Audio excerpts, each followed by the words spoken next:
Transmission acknowledged. We beam back official acknowledged. The journey into the unknown starts now!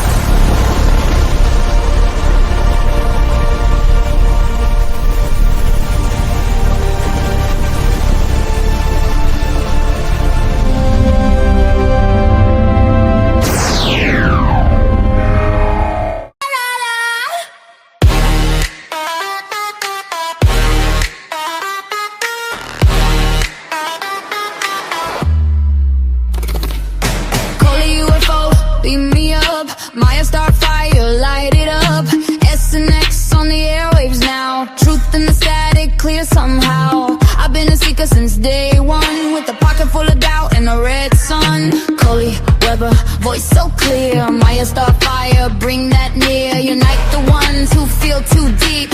Wake that fire, raise it up from sleep. Coley UFO, beam me up. Star fire, light it up. Light it up. SNX, we rise as one. Truth dream, here we come. Coley UFO, Maya star fire, light it up.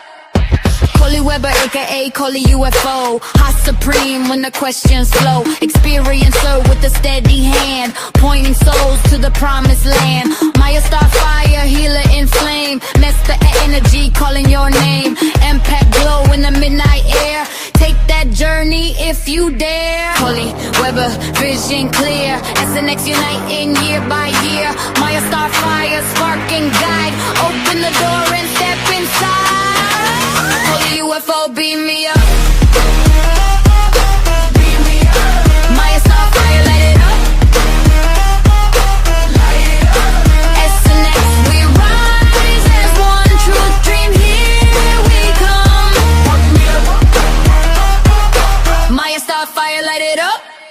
Beyond disclosure, we keep it real. Heart to heart, that's the deal. Seekers gather, names in flight. One true path in the neon night.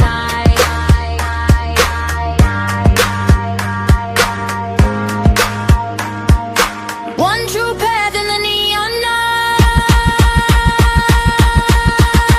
Coley UFO, beam me up.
again. Let's go.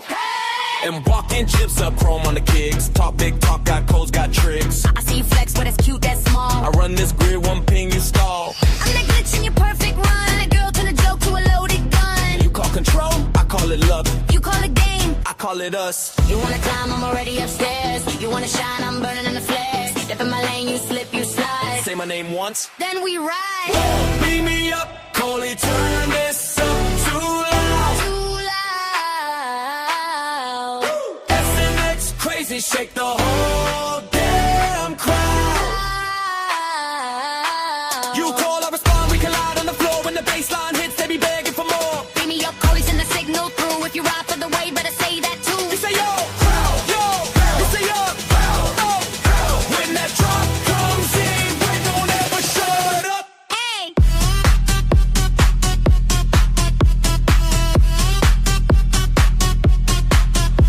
Wait!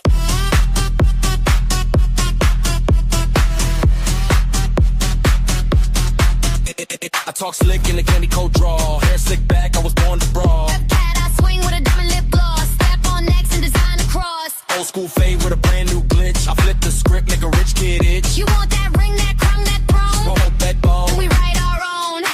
You feel the heat, that's us in the room. You feel that tilt, that's your old life doom. Count it down from 3, then 1. When I say jump, You run. beat me up, Coley, turn this up too loud. Too loud. SNX crazy, shake the whole damn crowd. You call, I respond, we collide on the floor. When the baseline hits, they be begging for more. Beat me up, Coley, send a signal through. If you ride from the way, better say that too. You say yo, you say yo, bro. When that drop comes in, we don't ever shut up.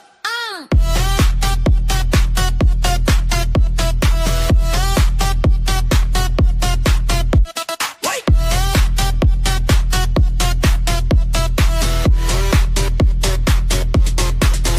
Wait, stop. Freeze in place. You gon' move when I twist this face. One little click, then the world goes bright. Blue light. Off in the cloud, still stomp that ground. Off in the dark, still run this town. Talk that talk, better back that claim. Say call the UFO. Say my name. Beat me up, Coley, turn this up too loud. Too loud. SNX crazy, shake the whole damn crowd. Too loud. You call, I respond, we collide on the floor. When the baseline hits, they be begging for more. Beat me up, Coley, send a signal through. If you ride for the way, better say that too. You say yo, you say yo. When that drop comes in, we don't ever shut up.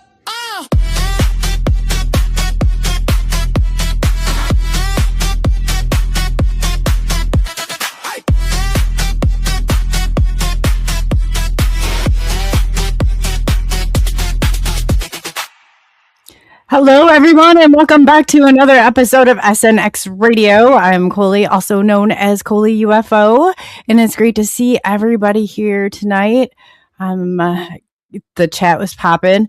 I know that we've kind of had I definitely kind of had a little bit of a rough streak with stuff, but hopefully everything's back in order. And guest wise, I appreciate it, but it's been so awesome having people like Erica and Blackie and Roger, of course. So yes, like I said, we're going to be going back to some sort of a normal schedule anyway for us. I just want to start off by saying hello to everybody in chat. Hey, Blackie, you guys, if you did not see the Oddcast podcast Off the Record, definitely go watch Blackie and I and Erica. Erica's absolutely, she just can light up a room with her smile and her laugh. Diane, it's great to see you, Diane. Thank you so much for being here. I love it. Beam me up. And if anybody doesn't know, the beam me up, light it up, all of that is that's Diane. That's all from her. Michigan Sandman, great to see you have your wrench back. Oh, we got Doc Skinner, that is our guest, and he is from 1080 or 1028 Productions. So definitely get over there and subscribe along with the Oddcast podcast Off the Record. Can't say that 5 times. Larry, it's great to see you. Amy, thank you so much for always linking us up. That's awesome. Catherine, it's great to see you. This is great. We have I guess I should have Doc out here since.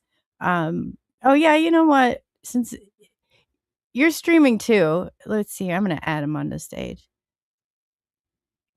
Are you there? Are you there?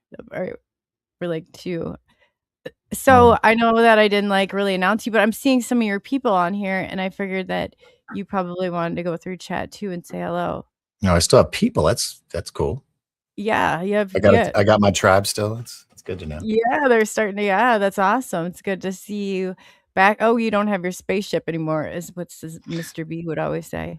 It's good to see him back in a spaceship. He said. No, thanks to Zuckerberg and the powers of B, I've been suspended and first deleted, and then again tried to get on it with a new account, fresh, and they suspended me within within days. So I am circumventing it all. No more algorithms, no more being at the bottom of the search engine. So I was very surprised, but I purchased DocSkinner.com. And I'm starting a new show, which is going to be different from the norm because we won't have these, we won't have this, and we won't have fake setup in the background. I am joining forces with an old friend, a film guy that I used to work with a while back, and he is accumulated some amazing gear, like the gear they use on major action movies, Star Wars, Star Trek. Just it's the red cameras is, and then they're pretty expensive, but they're beautiful. And so we're gonna have that and wireless mics, intro, outro, music. It's gonna be like Ancient Aliens. And at first we'll have to do Zoom calls like this from a campsite. But then hopefully we'll be going to locations where these guests are.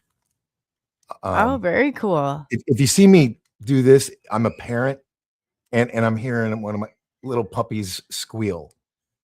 And I'm trying to debate if it's like a play squeal or if being eaten squeal. Oh yeah, you have dogs. I have 2 litters of puppies. 2 litters? Oh, do you need to go check on them? Can you give me 1 second? This just started happening. Hold on 1 second. Make sure they're not like caught in a cage or something. Oh god. Can you give me 30 seconds? Yeah, you're good. Yeah, okay, I'm gonna keep hitting chat. So hopefully Doc Skinner's litters of 2 litters. Jeez Louise. Are doing okay.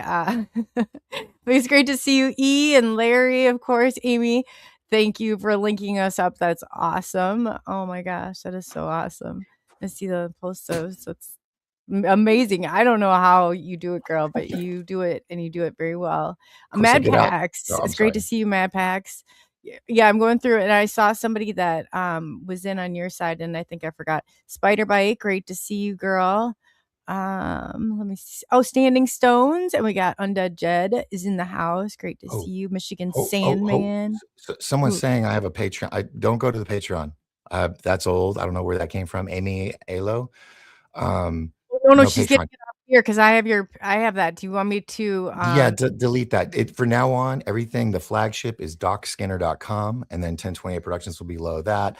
The Fly trilogy, the movie series, and it'll just all branch under mine, so that I'm the one with the final say. No more of this algorithm crap. No one telling me what I can and can't say or play or record or whatever. No more strikes. So DocSkinner.com is what you have? Yes, ma'am. And I just started putting it together, so it's still fresh. There's a membership. That change for you. It's $5 a month, or if you do a whole year up front, it's $50. And then if you're in the first 500, which anybody that starts right now would be in the first 500, you become a founding member, and that's locked in forever. Everybody after that's $10 or $8 or whatever it is, more. And these people will be locked in. They'll be known as founders. They'll have their own merchandise page for just the founder members with like founder hats and stuff like that. But the merch is not going to be your run-of-the-mill t-shirts and stuff. It's going to be flannels with, Vestige with Doc Skinner, and camping mugs, out in the bush type gear, a lot of leather backpacks and stuff. And hold on, I went out there. You stop crying, and I come back and you start crying again. But they survived the first attack. I guess they can survive the next one. Why did you have 2 litters? What would you get 2 Oh, going well, here? because I thought why not spend more money every week? So I thought let's just double down. No, Oh my god. I had nothing to do with it. It's kind of a natural thing between dogs. So Oh, okay. I yeah, don't know how this whole thing works. I yeah, just know that 2 litters at one yeah, time seems like an awful lot. I thought yeah. maybe you could, Sorry, I'm gonna go space it grab it. out Wait, some wait. or I'll be right something. back. Hold on, it's screaming pretty loud. Hold on. What do you think? You've seen it all. I don't know. But yeah, I made a mistake on his link, so I'll go ahead and update that. Then I see if I missed anybody before you stopped me. Standing Stones, hello. If I didn't say hello to you, Erica, and your beautiful smile and your wonderful laugh that brings joy to the world. It's great to see you. You guys, if you have not heard Erica's laugh, or she's like, it really does. It like brings joy to the world. Billy, it's great to see you. Glad you have your wrench back also. Let's see here. I didn't want to miss anybody. John Allen, it's great to have you back. It's as always. And Spider-Bite, yes. Culprit. Puppies are not eating each They're worried about your puppies. They are worried about your puppies. This is the culprit. Was picking on the little litter. This is like an older brother from another litter. And Are they all brothers and no, sisters? he was one of 3. The 2 females have got homes. So this is Dennis the Menace. Oh And god, he looks like a dentist. he's really good with the pups, but when he's alone with them, he doesn't realize how big he is. And so he was like, Typical swinging dog around. parent making excuses. Well, he was, I'm joking. he was showing them physics by throwing them around by their tails. When I went out there, I was like, no. So yeah, he'll sit here. Yeah, and look he's cute for a always minute. didn't mean to bite you. He's just got little Yeah, TV once in a while. he's a little boy. So he's only he's only like 3 months old, I think. So Yeah, that's too soon to really yeah. know. But anyway, we're probably gonna keep him because he's a tiny one. So Oh, he's a runt? yeah, he technically was, but he just got too much personality. So Is that anyways, like I you want him apologize. to breed Huh? smaller? Well, we got to ask a couple questions here about the dogs before we get Okay. into it. Yeah, people prefer the smaller the better. There's small, medium, and large. This is So it's not because you like Mr. Dennis the Menace over there. It's that you want his genes. Well, both. Yeah. Oh, no, I know. And here it is name. But no, he's a little boy, so he's still mischievous. Hence why I nicknamed him Dennis the Menace. If we find him a home, they'll of course change his name, I'm sure. But yeah, he's a good little one. Except what kind of dogs are they? Somebody asked. They're Bichon Frisés. And they're not cheap because they're hyperallergic. They don't sound cheap. Yeah, if you're allergic to dogs, these dogs you won't be allergic to because they don't shed. Their hair doesn't come off unless you cut it off. So there's no cleaning or sweeping after them or anything like that. Really good temperament. And now they have these buttons for pet owners where you can push the button and record your voice saying certain things like outside, feed me, I love you. And if you go on TikTok and look up dog buttons, the videos are hilarious. Because some of them, they know what they're saying. Some of them do whole sentences, phrases. I've seen that. I've been watching these dog buttons for a good year now. The one that's closest. Well, then you go into it's so aware of itself. Is it conscious? Like, I mean, that one dog, I can't remember who it is, with the lady that has that red hair or whatever. She's got a lot of she uses that as an emotional support. I think she kind of has breakdowns during the thing more than the dog does, but I don't know who that is. I can't remember. It was like the main dog. It got pretty far. I was surprised. Bunny. Bunny was the dog's name. Anybody see the Bunny videos? You're talking about dog and you've never seen Bunny? There's so many videos out there. Button dog. Oh, I don't know. I think. Oh no, is that the one that goes to like conventions and all the dog people freak out? It's like a golden retriever. Yes, I think it's a bigger dog. Yeah. Okay, I am aware of it. Then yeah. It's like So white. Okay, we'll let you off the hook on that one. So tonight, yeah, I said, look at the what would you like to? puppy. Oh, yeah. If anything, that's that right there. We'll pull them in. People, I love animals. I've seen people before on videos, and I'll stop them. Like, I stopped to see your dog. Like, Mhm. I love animals. But you picked a great topic for this evening, and I don't know if I got this right or not. The prophecy like meets hidden history. Like, have we been born into a fabricated timeline? Is this groundbreaking episode of transformation? Excuse me. I just wanted to go into for Well, people who don't know. Yeah, because I didn't uh, I should thought that these are two great topics, and I'd love to see how we stitch them together. well, um, it's a new topic to me, so I'm not going to sit here and claim expertism on this. I'm learning because it's not that it's new information; it's just now coming to light. Um, for those that don't know, our world was run for 1,000 years by what we call the Tartarian Empire. That's why you see all these government buildings that look Romanesque that are very similar all around the world at every country.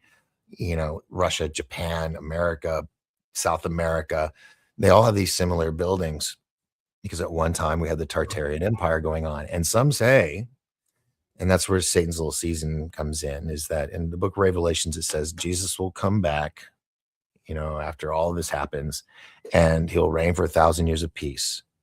And then they would give Satan his little season, which would be, like his 1,000 years to reign havoc.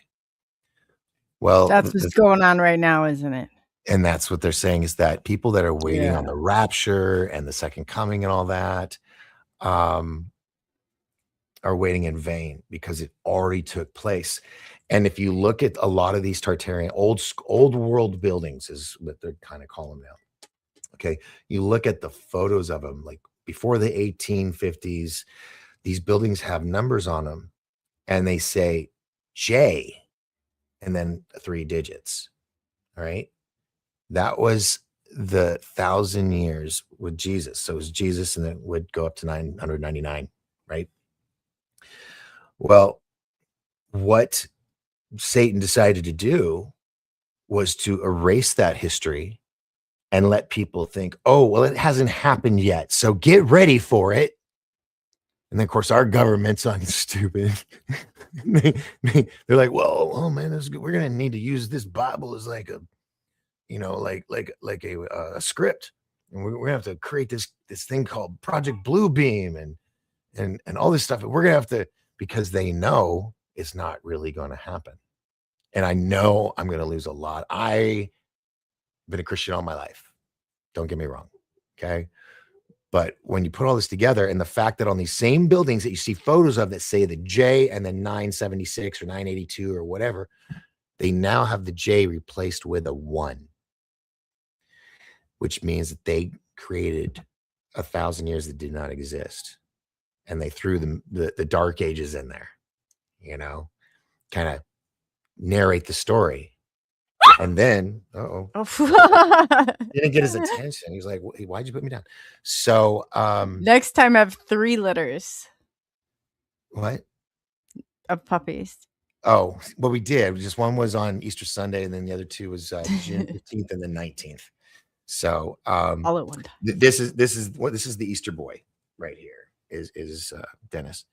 So, but this is the cinematic Christian movie flick kind of storyline that's in my mind. Okay, is that we had our 1,000 years of peace. Jesus here. We had free energy.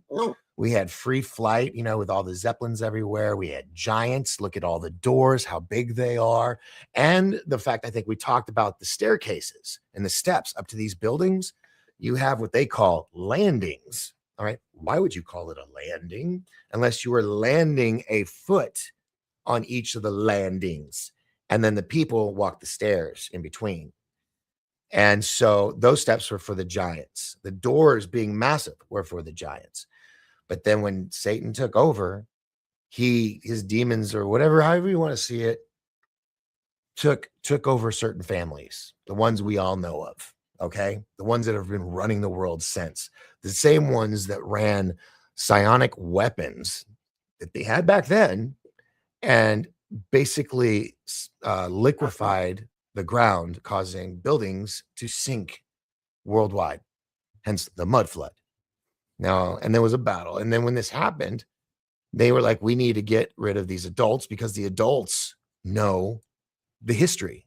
And they're going to, because that's what we do as a human species. We pass stories down from generation to generation. And they knew this would happen. So how do we can control the narration of history? You get rid of the adults, okay? First, by having all of the fathers and the husbands be drafted into the military, go to the other side of the world and fight in another place for something that they had nothing to do with, okay? Destroying cities that look like Tartarian buildings, okay? Destroying it all, getting rid of the evidence, dying in the process. The wives are at home, losing their minds because they don't know what it's like to, have their husbands up to war. And they're saying, our husbands are in this thing, and we remember the history and all this stuff. And so they got put in insane asylums. Then all the children were put on the orphan trains and put in orphanages, and they were dispersed all throughout the country. Some were sent to Australia, and kids in Australia were sent here just to really jack with everybody's heads.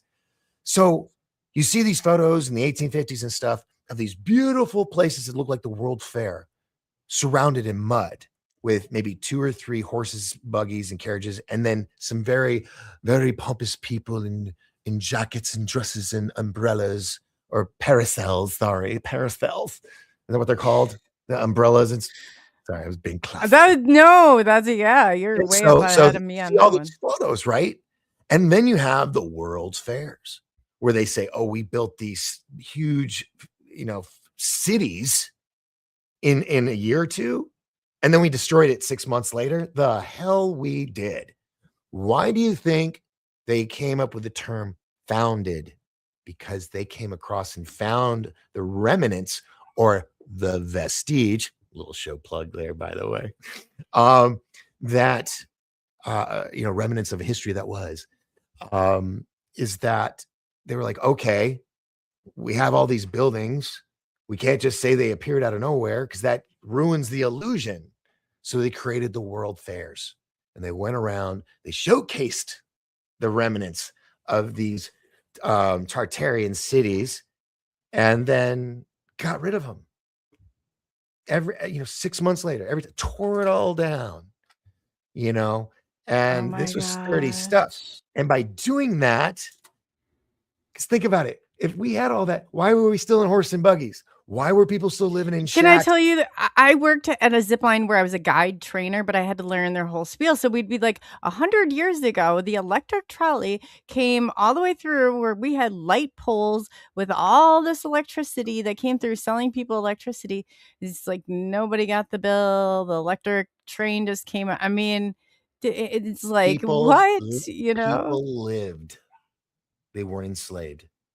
That was 1,000 years reign of peace. And what kills me is me amongst billions of Christian followers were fed this. And now we're all, the public, thanks to TikTok and book sales and all stuff, we're all, and the senator who's coming out with MK Ultra and the UFO files and all, she says, if you want to know, look and read the book of Enoch, which is one of the 22 books that King James decided, well, I'm going to take all this out. And if you look at the last sentence, I think it's the last sentence in the Bible, it says, you must never change a word, a letter, a syllable of this Bible. But what did they do? They kept doing it. They edited it, they censored it, and then repackaged it because it's King James. Oh my God, everybody's got to have one. And then it became the standard, or the NIV. Those became the standard. But if you go online and you got to make sure you get the right one, because some of the it's an Ethiopian Bible is what you want to look up, Ethiopian Bible. And if you didn't know, the Ethiopians were so isolated that they weren't they're in a different calendar. If we Well, go, well, if we went well, to because Ethiopia, we'd go because back 7 years in time. well, We'd be that 7 is years younger. because it's because they were never converted. Their libraries were never burnt. Their books were never burnt. So they had a collection of all the original stuff, and they put it together as the Ethiopian Bible because it's all 88 chapters, not 66. And in the book of Enoch, you know, he talks about being taken up alive into heaven. He was up in a ship. And then you have the giants and stuff. And then there was no dinosaurs, there were dragons. Here's a news flash, Yeah, folks. for sure. Smithsonian lies to you. They falsify stuff. Oh, Most of don't those even get me skeletons, going. It's most of those, all bull crap. And most of those yeah, skeletons are like plastered in chicken make-believe, bones from right? China. And they also, when Kincaid, I can't believe I remember that, Kincaid, an explorer and an artist who would do American landscapes in the Grand Canyon, he discovered these caves with these giant mummies or skeletons, and they took it, the Smithsonian, because I thought he thought they were going to like display it and he was going to be famous. They buried it or destroyed them because they were a part of this narration of history. That's why, you know, so many big like newspapers and stuff, you're like, why won't they let me touch a story with a 10-foot pole? Controls the narrative. Okay. So all these world fairs were going Operation on. Mockingbird. That's what I said. All the CIA. Yep. And the things. And so by doing this, they control this, and they have pulled, you think the pandemic was being hoodwinked? This is the biggest hoodwink, because they've convinced generations and generations that the rapture and all that, or Jesus' second coming and all that is still to come, when in fact it happened. And the Rothschilds and the Rockefellers and all the families that are evil incarnate and that are running all this stuff, they knew that. And that's how they've been manipulating the religious base, laughing to the bank, because they know that no matter what they do, they don't have to worry about not getting raptured for being a bad guy, because they know that that ship has sailed and they're riding the gravy train on Satan's gravy train right now. Maybe they didn't buy enough indulgences to get to heaven. That was a problem. That's just what they're told. You don't really. I know. I grew up in this crazy too. It's madness. Yeah, and if people don't think that a man-written tool is going to be manipulated and used, it's going to be manipulated and used. And translation gets lost. I mean, lost in translation is a real thing. It's the game of telephone. I said, to keep it lie, all you have to do you have a 5-year-old niece or nephew? Send them around your neighborhood and ask them to ask every neighbor if Santa Claus is real or not. And let's see if anybody tells, because they're so easy to keep these mass lies going in ways that, I mean, they're designed by design. I hate to bring it up. I know it's a fresh wound because it just happened in the past 48 hours, but the whole thing with Fauci, I mean, you look back and you watch all these compilations of all these news broadcasts saying, "Oh, you're the enemy. You didn't get your damn vaccinated. They're going to kill us, you know, by not getting vaccinated." And now we find out from his personal diary, him telling himself, puffing up his own chest, because you know he's making all this money off of it, literally cash prizes over $1 million, and yeah. It's crazy. Did I mention the thing about him? Was it before, or have I already said it on the show? No, you're telling me behind. Okay. So, but you knew because you mentioned the punchline at the end. So the Fauci ouchie. Yeah, not that it's funny, but okay. So people are now waking up that this whole time we were all bamboozled. Well, most people that got the thingamabobs, they got bamboozled because they told you're going to die if you don't. Well, it was all for money, and it's all come out in the wash. It's in the Senate hearings the past 2 days or yesterday, whenever it was. And all of us conspiracy nuts were right. Again. Yes, I know. One for our team, right? You go. That's a good point. So, I trained him all week for that. It's hard, but he recognized the words to come in on, and yeah. So, okay, vampire. That was my jugular. He's just 3 Oh, shoot. months. What was I saying? This little bundle. It's like a piranha with fur. What was I saying? He's just a little boy. He'll get No, past no. What that. was that? Ouch. The Fauci Um, ouchie. Oh yeah. Okay. So people are now realizing it and they're like, oh wow, he bamboozled us. But what people aren't aware of or they forgot was this was his second time around. Now people remember that, our President Trump was like, well, I inherited him. He's been, with the White House since the 80s. Because he not only led the whole COVID campaign, he also led the AIDS campaign. Yeah, you asked me. Yeah, why does that matter? Yeah. Why does that matter, Doc?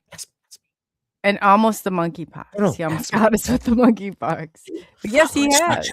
Ask me, Oh, why ask me. does this matter? Why does this matter? I'm so glad you asked because Yeah. I think it's important. So the pardon, okay, which earlier we were all told it's all bullshit. It doesn't not real. It's using the pen. All right. Then all of a sudden, yesterday after the whole event, he's asked about it. He goes, well, he was pardoned, so I had to respect that. Okay. Well, everybody knew on that team that he was going to plead the fifth on everything. Hence why they had the lawyer sit at his table, even though they told him he wasn't allowed to. He sat there anyway, and then they had to stop the whole proceedings and say, get the hell out.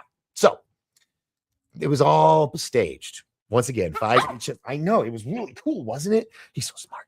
Anyway, so what happened is they knew he was going to do this.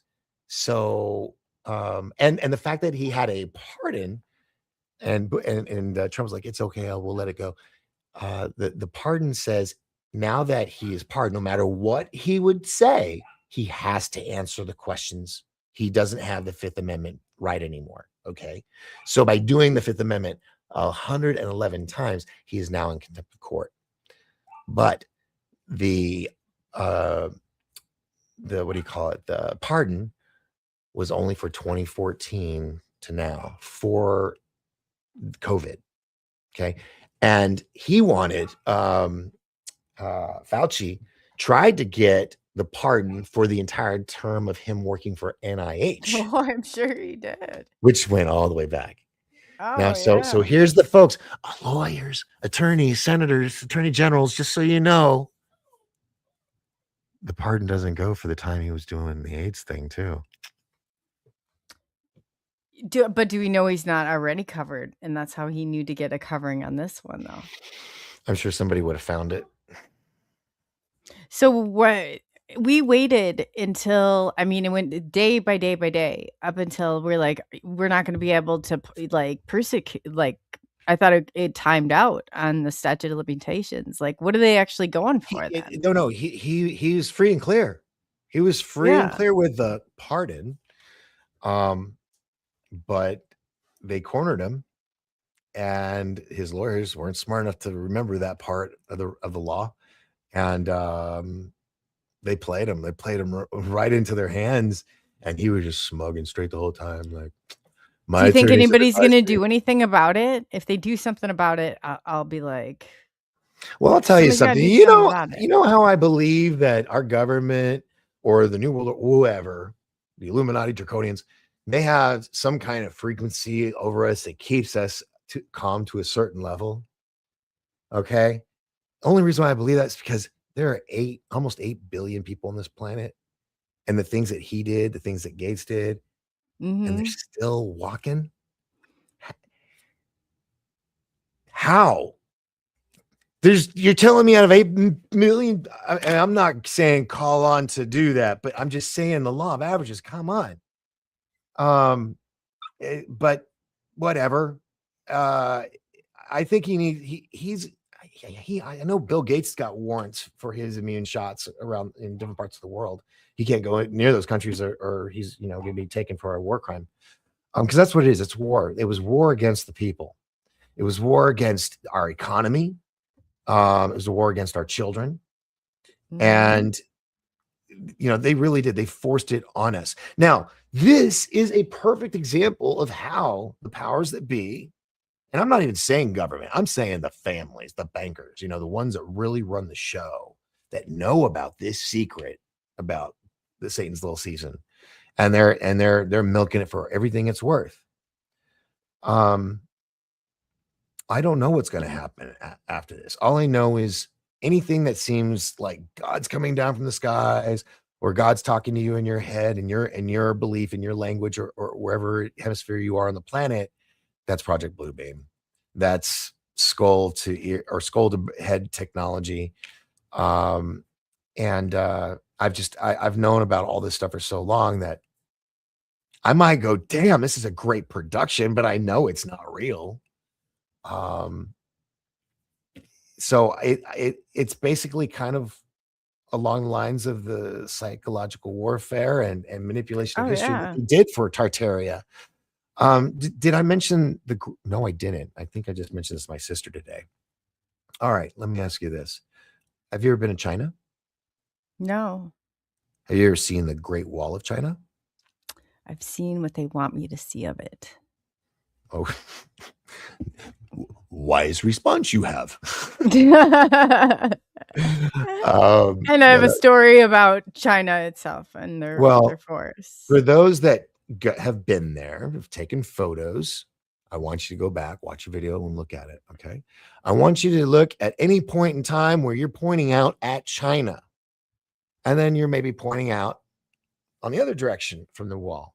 Okay. Now, this wall is, what is it, like 1,200 miles or something insane? It's like the United States and back halfway, something crazy. Okay. I believe it is the Great Wall of Tartarian. Well, that makes Not sense. China. China founded it. Okay. And That would have had to have taken so long to do. Yes, People had 1,000 years, right? Now, here's the thing, though. What's the one animal that's on the Chinese calendar that doesn't really exist? The dragon. Okay? Dragons exist. Dragon. Why would you put a dragon on a circle with 11 other creatures of the earth that exist? Why would a dragon be a part of your culture? Okay. There's dinosaurs. There's less. Hold on. We're going to get to that because evidence it leads of back to the it. Smithsonian thing we were talking about earlier, because we got kind of digressed. But Okay. stay with me, folks. You'll get oh, okay. He's like, I want to hear the story. All right. If you look carefully, and you can even Google and look at images. If you look and if you have a wall on a castle, all right, one side of that wall is going to be taller than the other. The one that's facing out, because you want protection while you're shooting arrows through the slits, right? Sure. And then the backside is open so that you can get in and out, and they can bring you weapons and all that stuff. It goes into the courtyard. If you really pay attention and don't listen to what you're told, and you look at the Great Wall of China, the protection side faces into China. They were keeping something in, not keeping something out. So when Tartaria fell, the Chinese captured the Great Wall and claimed it as their own. But just all you have to do is look at which side of the wall is higher that you would, fire out, protect. While this, jump down the ladder. It's kind of weird. It's like backwards. And you get your supplies and everything. So that's a fun one right there. So dragons were real. They're even, mentioned in the Bible, and the red dragon. I always go back to the golden child. Must have the knife. Yeah, I must have the. But that thing that was behind. Yeah, that was. I saw that. So I want a DJ. Yeah, that was before Tomorrowland. You're right. So anyway, let me finish this. So the Smithsonian, with their wisdom of controlling the historical narrative, all right. And by the way, they call it his story, right? Because it's a Satan story. Stop. I'm trying to tell a story. You're talking so much. So I didn't know you did Pee Wee Herman. I'm trying to use the phone. Shit, where was I? You are such a distraction. You're like squirrel. Yes. Okay. So when they found what we are known as T-Rex, all right, Tyrannosaurus Rex. Here's a huge dinosaur that they say was the master of the world then. Huge, huge, huge. Tiny little hands. To do what? You know, as a guy, miserable. I would never. That's like having little baby doll arms. It's just not right. And God doesn't do things not right. Okay. So what happened is if you remove those little tiny arms and put what was there, which were wings, you'd find out the T-Rex was a form of dragon. I believe in dragons. Boom, boom, Yeah, boom. I'm doing a book on dragons. I'm pretty excited about it. I'm learning a lot. How ever wonder why they could fly or how they would fly and how they would blow fire? There is this cartoon that had all these huge names like James Earl Jones and everything, and it was like in the early 80s, and it was about dragons, and they explain it so eloquently that the reason why they hoard gold and silver and jewels and stuff is because that's their fuel. They eat it and it messes with acids in their stomach and stuff and creates hydrogen, which inflates and allows them to be lighter than air like a blimp. And they have their wings to guide them. Okay. And then when they want to, where they have too much hydrogen, they blow it out and it catches fire. And that also helps them land too. It's like deflating Like the hot air balloon, right? Yeah, and it's all from grinding these gold and silver and diamonds. And I thought that's a really fun concept. I don't know if it's scientifically proven true, but they made it sound pretty good. And I'm an adult, I'm not a kid. So, anything, fairy tales get fun. And the other thing, what I call the earliest form of cancel culture was when they took our history and labeled them lore and legends. So we would be dismissive of mermaids being real. We'd be dismissive of giants being real, even though we saw them all the way up into the 60s and 70s. And now we just have them all over. They're called basketball players. We think they're just tall humans. No, dude, they're Nephilim. So that's why they have all the tribal tattoos. Yeah, there's a few that I've seen, and I'm like, there's no way. There's no way. They want the missing link. I've found him. Yes, but on a really quick spinoff, I'll just say I really love female basketball now because Sophie Cunningham and Candace Clark and the team, the Indiana team. Have you seen their stuff? They're like on the news as being not only patriotic, but patriots for, or what's the word about patriot? They're the cheerleader, you might say, for girls' rights in sports, so they don't have to play against men and all that. And girls came to the game with signs saying, "Thank you, Sophie, for protecting us girls," and they were escorted out of the game because they weren't allowed. I was like, "Are you freaking kidding me?" But Sophie actually did this thing to one of the basketball teams that they're playing, who was being a real jerk. It's not fair. Like, I want to play a game that I can be fair at, Oh yeah, but they were beating Clark up like left and right. That's why Sophie came in like Clint Eastwood. And here's the thing that people don't know about Sophie Cunningham, other than she's drop dead stunning, gorgeous. She was a Taekwondo black belt by like age 9 or something like that. She was the replacement kicker for her high school football team, which she got to kick on homecoming night, and she won homecoming queen. And she's like the most real sports athlete I've ever seen. Well, if you can make it, like, if you can put like a fly, for example, that's fair game. You could put an equal. I think that it'd be fair game. Like there's gonna be a movie or a TV series about the whole thing with Indiana. And there's some sports you can do that, but there's like ones that are timed, and you have like that advantage. Like, there's no way. Like it's fly, not fair. Yeah. Fly would be a good one. Well, and right there. See, those are my 3 books on Amazon. Fly the Rise of Jet Parker. It's really good. fly dancing with gravity and flight orbital control, which is really intense. If you guys Because haven't seen this, you'll want to go and fly. I still have not yet. I know where one's at, but I want to go, and it's just like, well, I mean, here's that would products. be So so sorry, cool. this is a little product placement because the iFly Corporation, the company that has the facilities all over the world, they've partnered with me to co-produce the film. And so just Google iFly, little I, and then capital FLY. All three of those are kept. And just find one near you. And I promise you, once you'll do it, you'll get hooked. Floating is there's nothing like it. Yeah. And kids, check this out. Children 3 years old to 103 do this sport competitively. It's just not floating either. It's imagine dancing and ballet and all this stuff all in the air. Yeah. It is such a sight to behold. They have their version of the Olympics at Wind Games in Imperial Brava, Spain.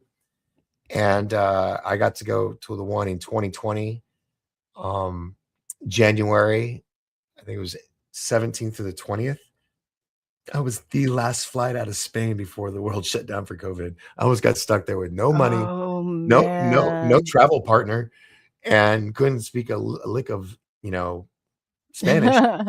But luckily we got on, and I came back to a very ghost town of a JFK airport because that was a weird time. But I got to experience their Olympics version, and I also got to recruit some of the best of the world. Red Bull sponsored flyers, pilots, jetpack flyers. The story gets pretty intense, and they are 3 of a 23 story universe that I'm creating right now. And so it's becoming its own IP, as the industry people say. I have an IP. What is an IP like other than your? Is it just like your footmark? Shoot, now you just asked me. Independent Your it's footprint. property. It's oh God, now I just now Chew another piece of gum. Jeez, Oh my I know. God. I didn't want to chomp on the microphone. What was I looking up?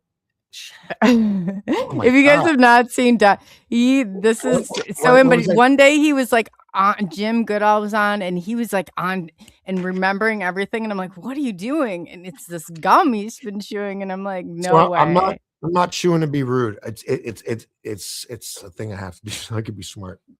It was like I couldn't even believe it. I was like, are you the same person? This is what Joe Rogan chews on all day long. This helps him do his shows. What the hell was I looking up? IP. That's IP address. Let's see, IP entertainment. I know it. I'm doubting myself. Well, let's hear what intellectual property. That was the I word. Intellectual property. It's my intellectual property. Oh, okay. I guess I need to start remembering that. But anyway, so I'm like hustling that, and then my new show, which I'm in the process of booking some amazing guests, and try this new thing. Who's going to be on? Well, I haven't confirmed anybody yet because I just day before yesterday found out I got a film crew, and a sound guy. Yeah, and you're going to be out, but you're going to be doing it over a fire? Yeah. So here's the plan. I get what you need now. Okay. I'm actually in the city for the next 6 months because I'm getting I look pretty okay when I'm sitting down, but when I stand up, I'm all crossed over. My back's all messed up, so I'm getting treatment. So in between my God, those, you're back too. Yeah, I'm back. Everybody's home. Back. You're back home. Literally, you're. Yeah, not on the mountain. No pun intended. Yeah. So I'm doing that because I promised my parents I would. I said okay, I'll do it. So I'm doing all this stuff, and in between doctor appointments and whatnot, we're going to try to carve out 3 days a week. And the first couple shows to here, and the shows that I have on the membership site are a few really great shows that I did just to kind of fill the space until I can start adding these shows on. But the goal is once we do the computer Zoom like this StreamYard thing, for a couple episodes, then eventually I want to make a deal with Campground of America, KOA campsites, and say, Mhm. hey, we'll do these shows and it'll be sponsored by KOA campsite in St. Louis, in Texas, in California, in New Mexico, whatever site we're at, right? So that we don't have to worry about covering for the price of living there, for a night or two. We got the campfire, we got the woods, we got all the beauty, and we have the same set, my tent, my chair, my mug, my rucksack and gear, and it's always set up the same way, but in different locations. That way there's that familiarity where the campsite itself is kind of like the 67, Impala in Supernatural. It's like its own little character and it's familiar. All the merch is going to be high-end stuff like flannel shirts, leather bound books and backpacks and, fun stuff to make you feel manly, when you're in the woods. And What about sturdy your stuff. female audience? Oh yeah. They all look good in flannel shirts. I'm joking. They got beanies and baseball caps, and they're all designed. But I'm looking for small town, local American mom and pop shops that want to do a partnership where I just give them the order each week, and then they can make it and then ship it out, and be good like that. So that's the goal with that. And so here, I'll just pull this up and show you now, just so you know. Have you ever had your belly button pushed on? Do I need a safe word for this conversation? Spider might ask a question, and Oh! This is like inquisitive minds want to know. Yes, that's what it Hold was. on, I have not even been. I apologize, everybody. I've just been chatting. Okay. Who asked this? Oh, spider bite. She asked. I saw Not, it, and I'll have to find it here. I don't know. Um, Did you have to push in your spider bite? Oh, there it is. Do you have a friend, or do you have you tried? Gotta love autocorrect. Having your belly button pushed in. Is that a kinky thing? Is that it's the only thing I think of. that feeling is like so cringy. Well, I can tell you this conversation get really real quick, but I don't want to because I'm promoting family stuff. Oh God. Okay. We'll take that as a yes. You've had that done before. No. That's why I'm No. sitting here just going, what? But I don't know. I'm a gay kid. I saw where it was going. So no, but if I ever, I'm definitely not gonna try it myself. That would No, yeah, here's yeah. instructions. Lay on a hard floor and have your belly button pushed in. It's supposed to fix your back. You jump to conclusions. It's supposed to fix your back. No. She's from that's our Thunder Down Under. She's from Australia. It might be this might be my back hurts too, so that's what you push in your belly button.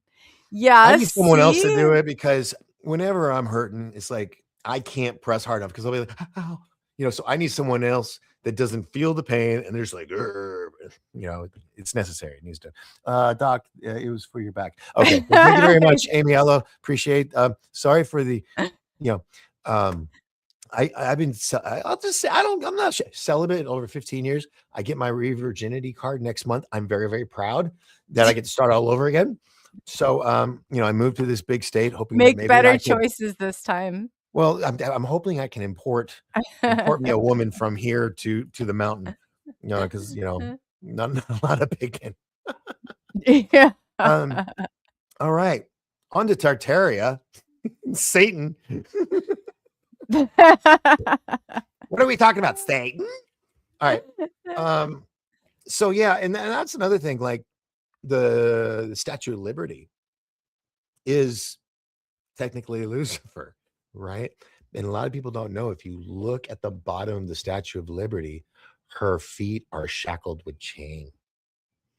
She's being held down for her period of time. So there's symbolism all over the place. I am working on a book, and then Yeah, hopefully a why if movie. she's freed is she here shackled? Like, Well, isn't that was then when it was delivered, which was in the 1700s, 1800s, or something like that. It wasn't I thought they 1900s. were in there, aren't they? Oh, so she's not shackled anymore? Well, technically, no.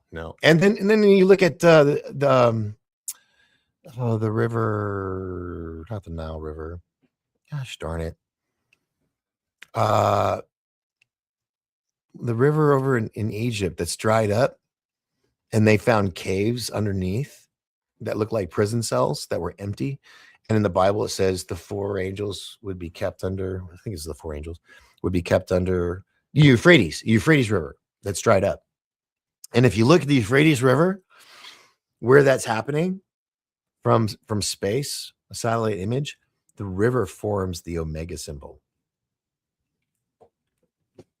Because God There's is the so Omega. much there's so wasn't Australia supposed to be a place that there was a lot of structures? We have a lot of people from Australia in here. Yeah, but I heard there was something very specific about, or maybe it was a person that I was talking to. But I think they have a lot of and they were led to believe that they were the prison of the world. Yeah, global Europe world. supposedly shipped like slaves, a whole bunch of That's why prisoners the good people to are down there. Australia. And Yeah. Australia became like the big island prison. And they were like, all right, well, if we're going to be here, might as well start a society. And it just went from there. Hence why Australians are so badass. I call them the Thunder Down Under for a good reason. I like the people down there. Yeah, they're pretty cool. My people. I shared my now this is the membership page, so you won't see this unless you become a member. And just so you know, I even wrote it here so nobody would misconstrue anything, because I'm putting the website together. I had to put something in its place. So it says the show dates are just placeholders and not actual dates. I will update these when episodes are booked. So as long as we understand that, so you don't see somebody here and you're like, oh my God, that's the date they're gonna. I just snip that in the butt right now.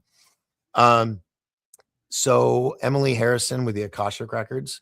I just need to book this, and I have to work with a film team too, because we're going to be doing this differently. It's just not myself. So and then of course you had Augie on recently. Mhm. Dr. Jonathan Reed, we're going to be talking about. Oh no, boohoo! I knew you were going to do that. But and then Richard Doty, if you could help me with that. Yeah, I can I help you lost with that. Facebook, all my Facebook contacts. My I dear didn't old, realize that's what you're doing, but yeah, no, I yeah, can help you my with my that. dear old friend Brad Olson. A lot of people don't know this. Brad and I were roommates at one time. As well as Brad's a giant too. well, he's but we call them, Nephilim.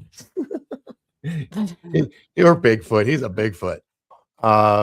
But he's awesome. He had a show called Antarctica by Sail, which I produced and directed for him. He basically came back from Antarctica with all of his like home videos, says, put this together. I was like, okay. It was like 22 episodes. Yes, hopefully get him on. Brooks Agnew, talk about the inner earth, our dear friend Jim Goodall. Oh, Jim Goodall. Yeah. Oh, I like Love him. Jim. I approve of him. Laura Eisenhower. Laura. Oh, I like Laura. And Lieutenant Colonel John Blitch. Of course, Michael Schratt. And then this is a reach. This is a reach. But if I can get in touch with him, I would love to have Terrence Howard on. Because he's inspired a lot of my universe, and I actually want him to produce or be an actor in some of the films. If I could make that one work, would you take one of those people off of there?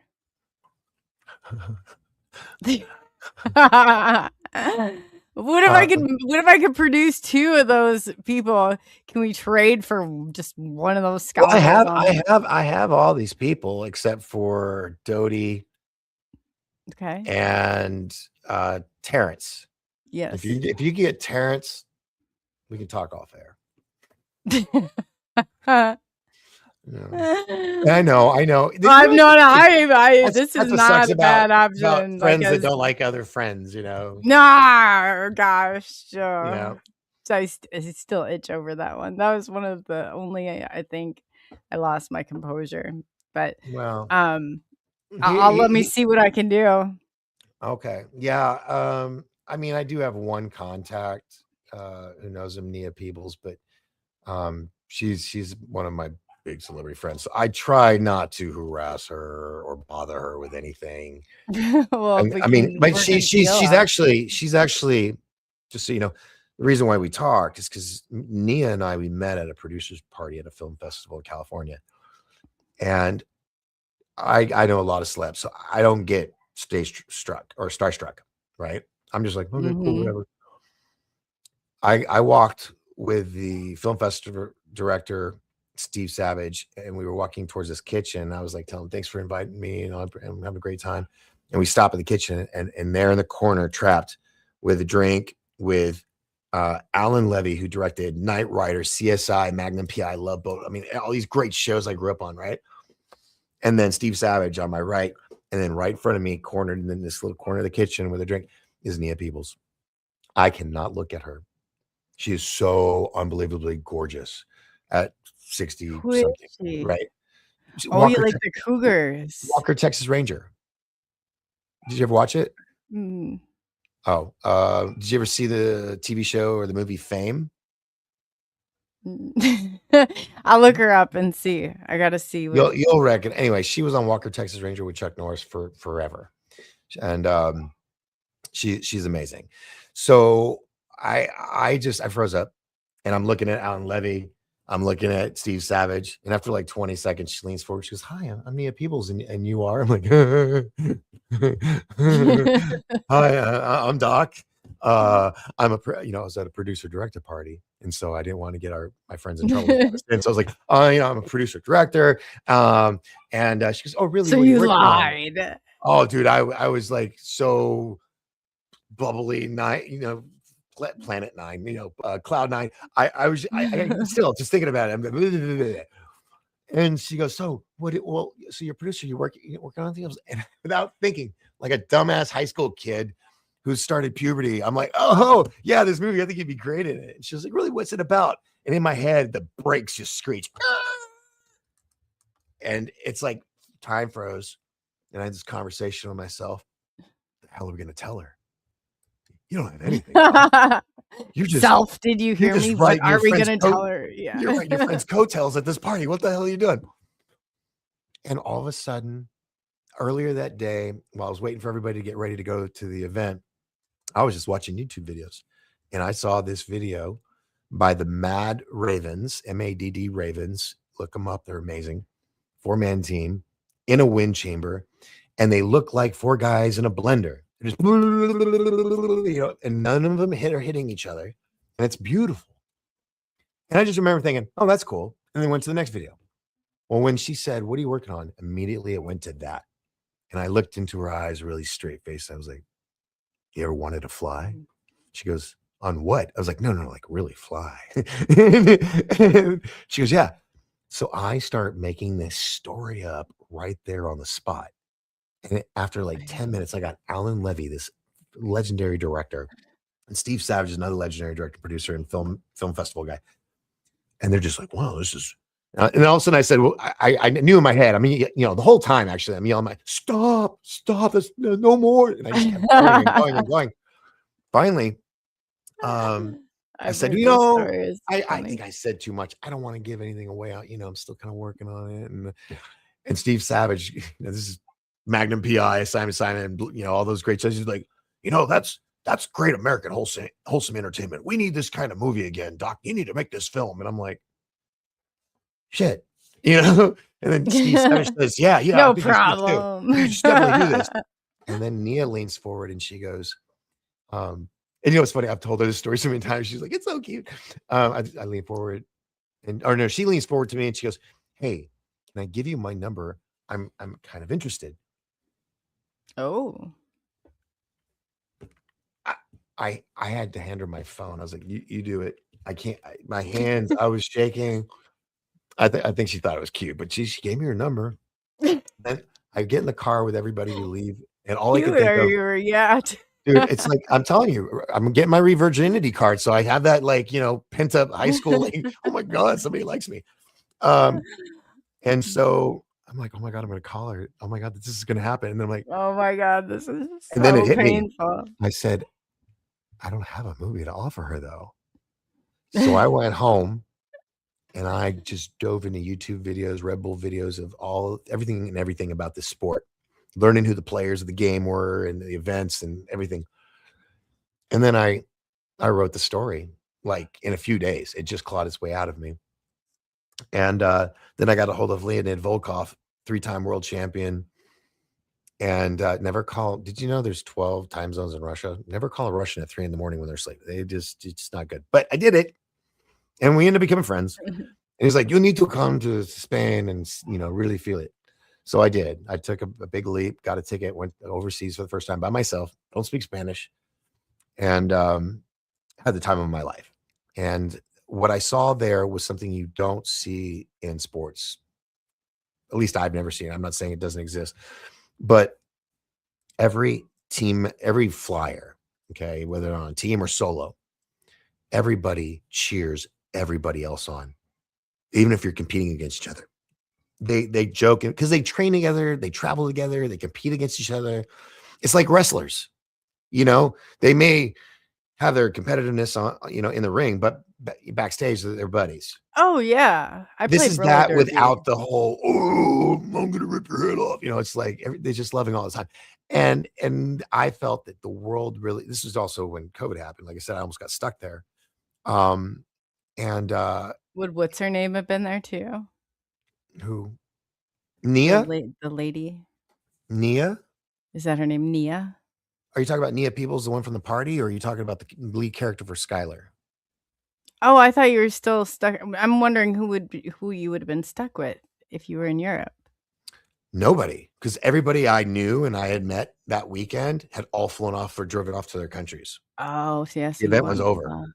You wouldn't And- have had any fancy menage a trois with Nia, Leah, or whatever. Yeah, no, that's France, but that's next door. But it was blocked off. So if I had that whimsical need to just disappear and find me a red district, which is actually not in Paris, it's actually in Amsterdam, which is a lot further north. You seem to know the area as This trip is well. getting expensive, Coley. It's getting expensive. Stand back. Okay, so you're in. Are you asking me the Illuminati question? Am I in? And then No. Judge knows that. What we're doing? I forgot what country we were in or we were out of. That you almost just got stuck Spain. in. We're We're just just talking about going back to the States now. Okay, right? we're back in the States. Okay. Doodaloo, doodaloo, doodaloo. All right, now we're back in the States. And we're talking about Tartarian, Satan's little season. Ask me some questions. Maybe that'll spur some stuff. You just told me we were talking about giants. Yes. We were talking about the Statue of Liberty, how she's chained. We were talking about history. We were talking about structures. I asked about Australian structures. Somebody in chat thought about English structures. Did I talk about dragons? I had a huge conversation with my sister before we did this show, so I'm like having, Do I look like your sister too? It's no. Just my mother. Her mom glasses. Yeah. But it's like when you're making a bunch of calls, you keep asking the same question. You're like, did I already ask this person that? You do this all the time. Have you ever been to a cathedral? Cathedrals. No. Have you seen one? Like, oh yeah, I went to Catholic school. I thought you said, do we talk about it? I said, no, we haven't talked about it yet. Do you know that no cathedral, from the early days, the ancient days, the medieval times, whatever, none of them had bathrooms or a kitchen. All those were added later when they created churches, because those cathedrals, and let me tell you, this is how smart people were in Tartaria back then, because they all had knowledge. There was nothing that was held back from anybody. Everybody, it was like everybody knew everything. And so everybody lived a great life until Satan was let out of his cage for his 1,000 years. Um, sorry. Oh, Is that where we stop? this is what it's like being a senior. Crap. Chew another piece of gum. You were No. like, I know. how Solar many can flares. you chew at once? Oh, solar flares. Okay. That's what it is. It's all. This is solar flares right now. This is what's happening. Are solar flares happening right now? No, but it sounds really good for an excuse. Well, I'm only asking because it's on a map I'm looking at that I'm trying to decode. So when you said solar flares, I was like, oh, it's on the map. So it's Well, those are happening. I mean, they're going to have a lot more because of Planet X, which is now near the sun, but it's like hidden. Only you can see it for a brief moment where it's 2 suns and stuff. But 2 folks, moons, 3 moons. let me just say this: suns. this whole disclosure. Now I'm getting real. There's other stuff in this gum, so I'm trying to feel really good. I was only joking about eating the gum. That's what I wanted to know what was in the gum. All right, I'll tell you. What's making you feel good? The gummies gum. Where's the other ingredients? Damn it.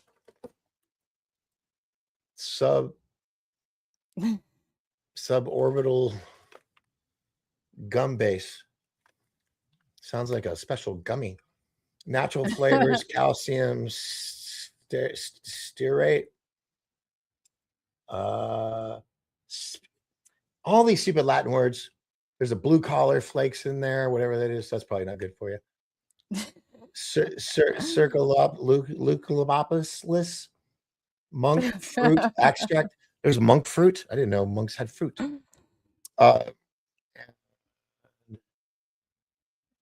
Yeah, that ain't gonna be said because I don't know how to say that. So yeah, all healthy stuff, perfect stuff that you would not find in a lab. And I feel great. Yeah, you'll need a good detox after you're done. Maybe I don't know. They work so well. Maybe you got a different brand this time or something. I don't know. This is Joe Rogan, and he pushes it, so it's got to be good because it's on the internet and TikTok. And TikTok, yeah. You got to have the TikTok shop. Yes. Anyway, so cathedrals. Right. So the cathedrals. All right. Back to class, kids. The cathedrals were designed. I mean, if you look at a cathedral, they completely stand alone compared to other buildings that you see around the world, right? And that's because they were designed by, some people say, angels, because there's no record of the constructions or who did it. The buildings themselves look like they were formed out of stone, with all the statues and little pointy things and all that. All that is scientifically, mathematically calculated to create a harmonic resonance. All right. Now, if you look at any cathedral that has the big stained glass flower window on the front over the big doors, that wasn't originally a stained glass. There wasn't glass in any of those spots. Those were open. And that was for frequencies. People were so smart back during the Tartarian. Did you hear the Hounds of Baskerville in the back? Just ignore them. But they, hush, I'm trying to make myself famous here. Stop. Squirrel. Damn it, what was I saying? I need like a nurse on because of frequency. They did not have glass. So people were so freaking smart during the Tartarian Empire. Okay, the year of 1,000 reign years of peace and all that. They were able to look at the symbol because no two cathedral windows are the same, and that is because the design of that cathedral window is the visual interpretation of the psionic pattern of the harmonic resonance of that building. So people could look, and it was like a billboard to them. No, it didn't have words. It was symbolic. They knew that symbol or that harmonic frequency pattern meant that this building could cure cancer. This could, heal Alzheimer's Oh. disease. It could heal this. It could heal that, depression. And what you would do as a village, townsperson or whatever, you go there and you lay on the marble floors, looking up at the ceiling. Hence, why they put paintings on the ceilings. So you were entertained while the organs are Oh. playing and resonating through the building and all the different shapes and all that, and why the bells are ringing, it's vibrating frequencies and stuff. Just like when you're being healed with tuning forks and bells. I mean, it's same thing. Our Yeah, but brain. it's in a cathedral, so it's, like, amplified and It was their oh, that makes spiritual sense. rave back in the day. Oh, yeah, for sure. And so then when churches came to be, and they're like, how can we control the masses? Oh, with religion. They added pulpits and chairs and all that stuff, in these big rooms. So there you go. There's that. I mean, I could go. Collection dishes, yeah. Oh yeah. How can we make a few shekels Yeah. while we do this? Indulgences to get to heaven. I mean, they used that definitely used that part of it. It was definitely used. Yeah. So it's a lot of psychological warfare. And Mhm. here's the thing. When George Lucas, okay, you know about remote viewing, correct? Mhm. Okay. So the one of the institutes out of North or South Carolina, the Farside Institute, they went into the mind of George Lucas while he was writing Star Wars. Okay. And what they discovered that, and he this was subconscious. He was not aware. He just thought he had a great imagination. Oh, yeah. Star Wars is the memories of once was on our planet. And if you look at all the buildings when you have like Princess Odalma and stuff with her big headdresses every other scene, right? The one with all Mhm. the big look like clown things and stuff that came up. If you take that and you look at the Queen of Tartaria, that's her outfit. Queen of Tartaria wore. And she looks oriental Mm. too. And George knew this, and so he was writing all the memories. So when you see like Princess Adama and her beautiful buildings and towers in the cities and stuff, that's Tartarian architecture, just like you see in all the J.R.R. Tolkien movies and in the books and stuff. That's Tartarian architecture that was left behind or founded. Mm. So, yeah, there's that. And then of course, the orphan trains, the mud flood, the World War I, II, and III. You have to understand, it wasn't about just politics. It was how can we annihilate the history, which was getting rid of all the buildings and the monuments and everything.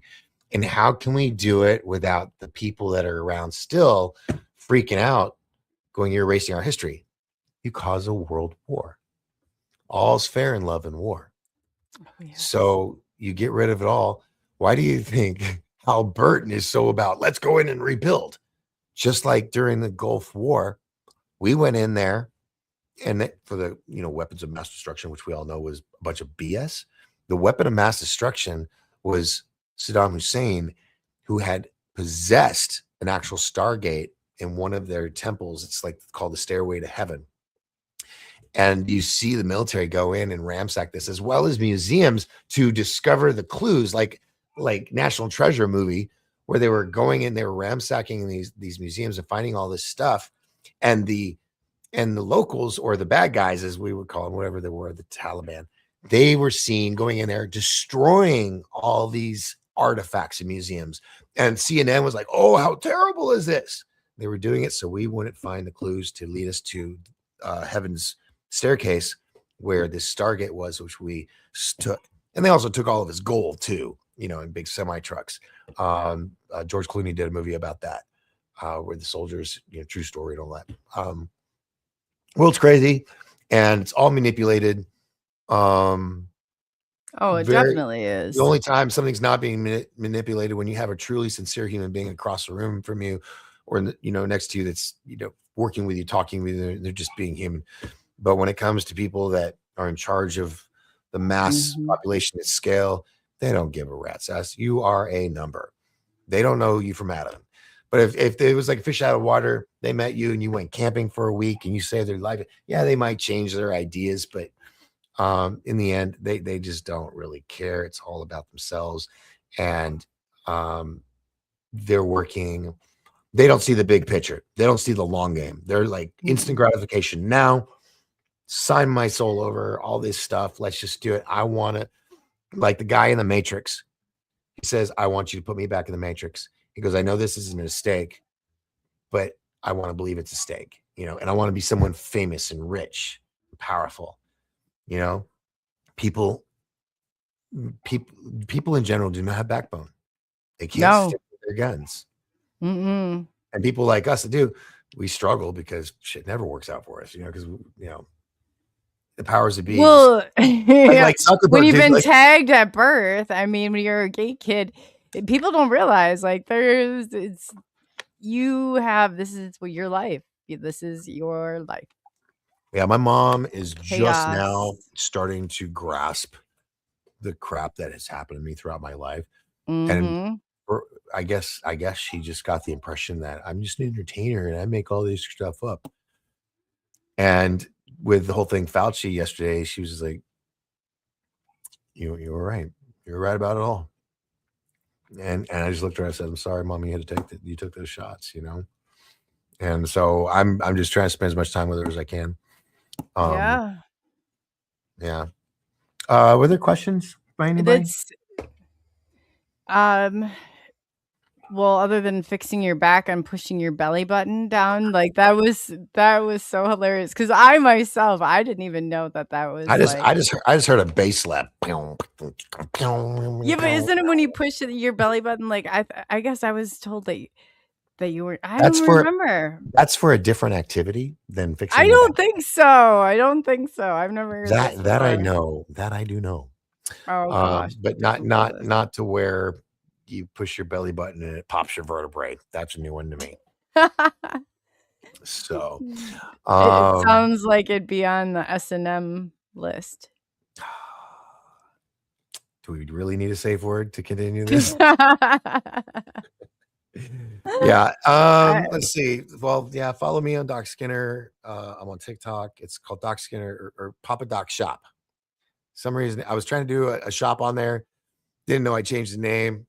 And it's just went there. So there it is. Yeah, I It is. ran into your TikTok. You're doing Well, side by I hope sides, you're actually. okay. Did you have any bruises or anything? Just Because my my mother, who looks like you, ego. ran Yeah, into a concrete wall if about you 3 guys weeks don't ago. know, yeah, Doc Skinner's mom and I look a lot alike with our glasses on. Do you have a picture? That was funny. Oh my No, god. yeah. My stepdad, I was like, "Who do you think this is?" He goes, "Where did you get that picture of your mother? It looks so good. It's like 4K." I'm like, that's not when she was in college. That's my friend Coley. When you showed that picture that day, I was like, "Oh my god, you gotta get her on here one of these times." We would, but she looks like a raccoon with 2 black eyes from the airbags didn't deploy, and she went into a concrete wall in a highway Oh, in no. Ranger, Texas, middle of nowhere. And not saying Ranger, Texas is nowhere, people. It's just from where I'm at, it's way out in the boonies. And 2 amazing people stayed behind, and she had all my dogs. She had 9 of my dogs, and they were all in the back seat. Luckily, She everything else. always supports your stuff. I always see her Oh yeah, writing stuff. I'm like, "That's cool." yeah. No, she's great. Um, but we're just glad she's okay. Yeah. This a lot of swelling's gone down and whatnot. But anywho, um, so we've got this location and we're gonna shoot probably the first 4 episodes there, and they'll probably be um Zoom or StreamYard call shows, but it'll be outdoors. And then eventually, like I said, hopefully after a month or so, if I can work a deal with KOA Campsite, if anybody works with them, they can hook us up. We would like to To be able where?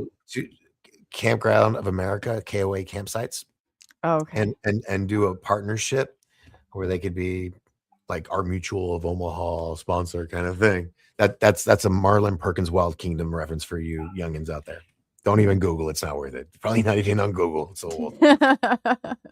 Just be patient. I'm from the 1900s. Just get out your Encyclopedia Britannicas and look it up.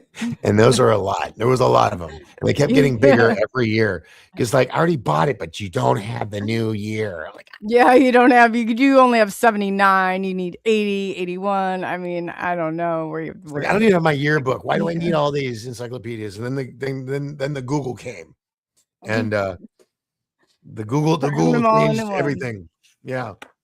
So hold on, my AI camera's being a real Willy Wonka here. Let me lock it. There, now it won't move. Do you have an encounter experience you would like to share? I have, and we put it on the like last 2 or 3 shows. So you'll have to like, subscribe, and hit that notification bell, and check out the episode on Coley's website. And of course, God, Coley, you're like spreading yourself kind of thin, aren't you? You're everywhere. Shit. What are you talking about? What are you not on? Amy's like really bragging about you right now. She's showing like all of your websites and platforms. Oh, Amy links us up. Isn't she awesome? Yeah, she's linking your link up. Yeah, links us up. Okay, yeah, I'm Coley UFO. Beam me up. Maya Starfire lights it up.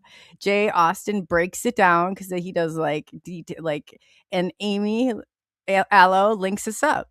I'm just trying to do my own website, and that's enough. I mean, one channel. I tried to do Facebook and TikTok. Now I'm going to show clips like you do on YouTube and TikTok. I'm going to just show clips. Hopefully that'll direct traffic to my page. And here's the thing about the show.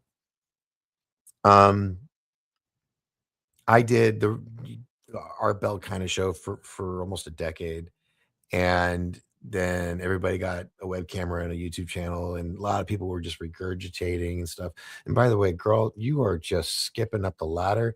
I mean, pulling in people that wouldn't look at me twice. And I'm like, how did she get? Oh, she batted her eyes. I bet those beautiful green alien eyes are tonight, which I just, yeah. Has anybody noticed? What are you talking about?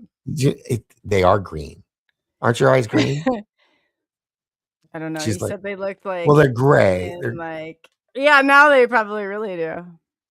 I don't know. They're just, yeah. No, not spooky at all. It's just they.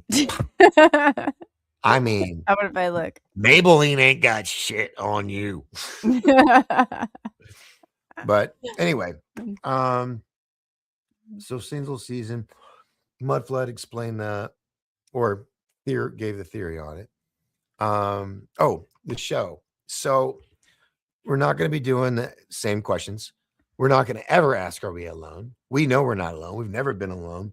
And we're not going to pussyfoot around those questions anymore and ask, are we this? Is this real? No, it is. If you don't realize it, well, then don't watch my show. Go back to Ancient Aliens or whatever. Because what I'm Mike getting Bear into. on. Oh yeah, I'll get Mike. He's on the list to call. Like I said, it's not just me where I can just drop everything and jump on a podcast. I got like a film crew and locations that are far away, and having to do the call in one session and then mix that in with the live session. But it's going beyond the boundaries and the barriers, which I don't know if you people out there noticed that it's very Groundhog Day out there with all this information. We seem to hear the same repetitive talking points, same repetitive lectures, commentating. It's like over and over again because everybody shares. So someone may not see something for a long, long time, and then they see it like, oh, this is brand new, and they put it out, and we know how that works. But it gets out there, and then people see it again. It's it is a refresher of the video, but I just feel like there's this boundary, kind of like, I'm not a flat earther. I'm not saying it's flat, but how they say you have the wall around it. I feel like truth is that way. And there's this wall, and we can't ask questions past a point. So on Vestige, and here, I'll just pull this up real quick so I can, people like, that's a pretty interesting word, vestige or vestige. And it's Vestige. And the reason why I chose this name is because a vestige is a trace, mark, or sign of something that is passing or has disappeared. So the key meanings include a remaining hint of a lost thing, a tiny amount, or a body part that no longer has a clear use. Okay, I didn't know about that part. But The belly button. yeah, there's no belly button. That's our safe word today, belly button. So it's not sitting there going, oh, we saw sightings and all this. We're going after the remnants of evidence. So that opens us up to the original cancel culture, which I call legends and lore, which back then titling or labeling them legends and lore was, I believe, the first cancel culture. So that we'd be dismissive of unicorns and dragons and giants and imps and fairies and, you know, everything else in between. And I don't want to sit here and ask questions that, you know, like, were they real? You know, it just sounds condescending to the audience. I think audience members are starting to realize that so much more is true than what we've been told. And I think people are becoming more accepting of it. Yes, there are a lot of gullible people out there that will run with stuff. The Chicken Little, the sky is falling, the sky is falling. Like people will do during Project Bluebeam when they're like, I see Allah, I see Jesus, I see Buddha in the clouds. It's the real thing. I hear him in my head. It's real. And they're going to be sold on it.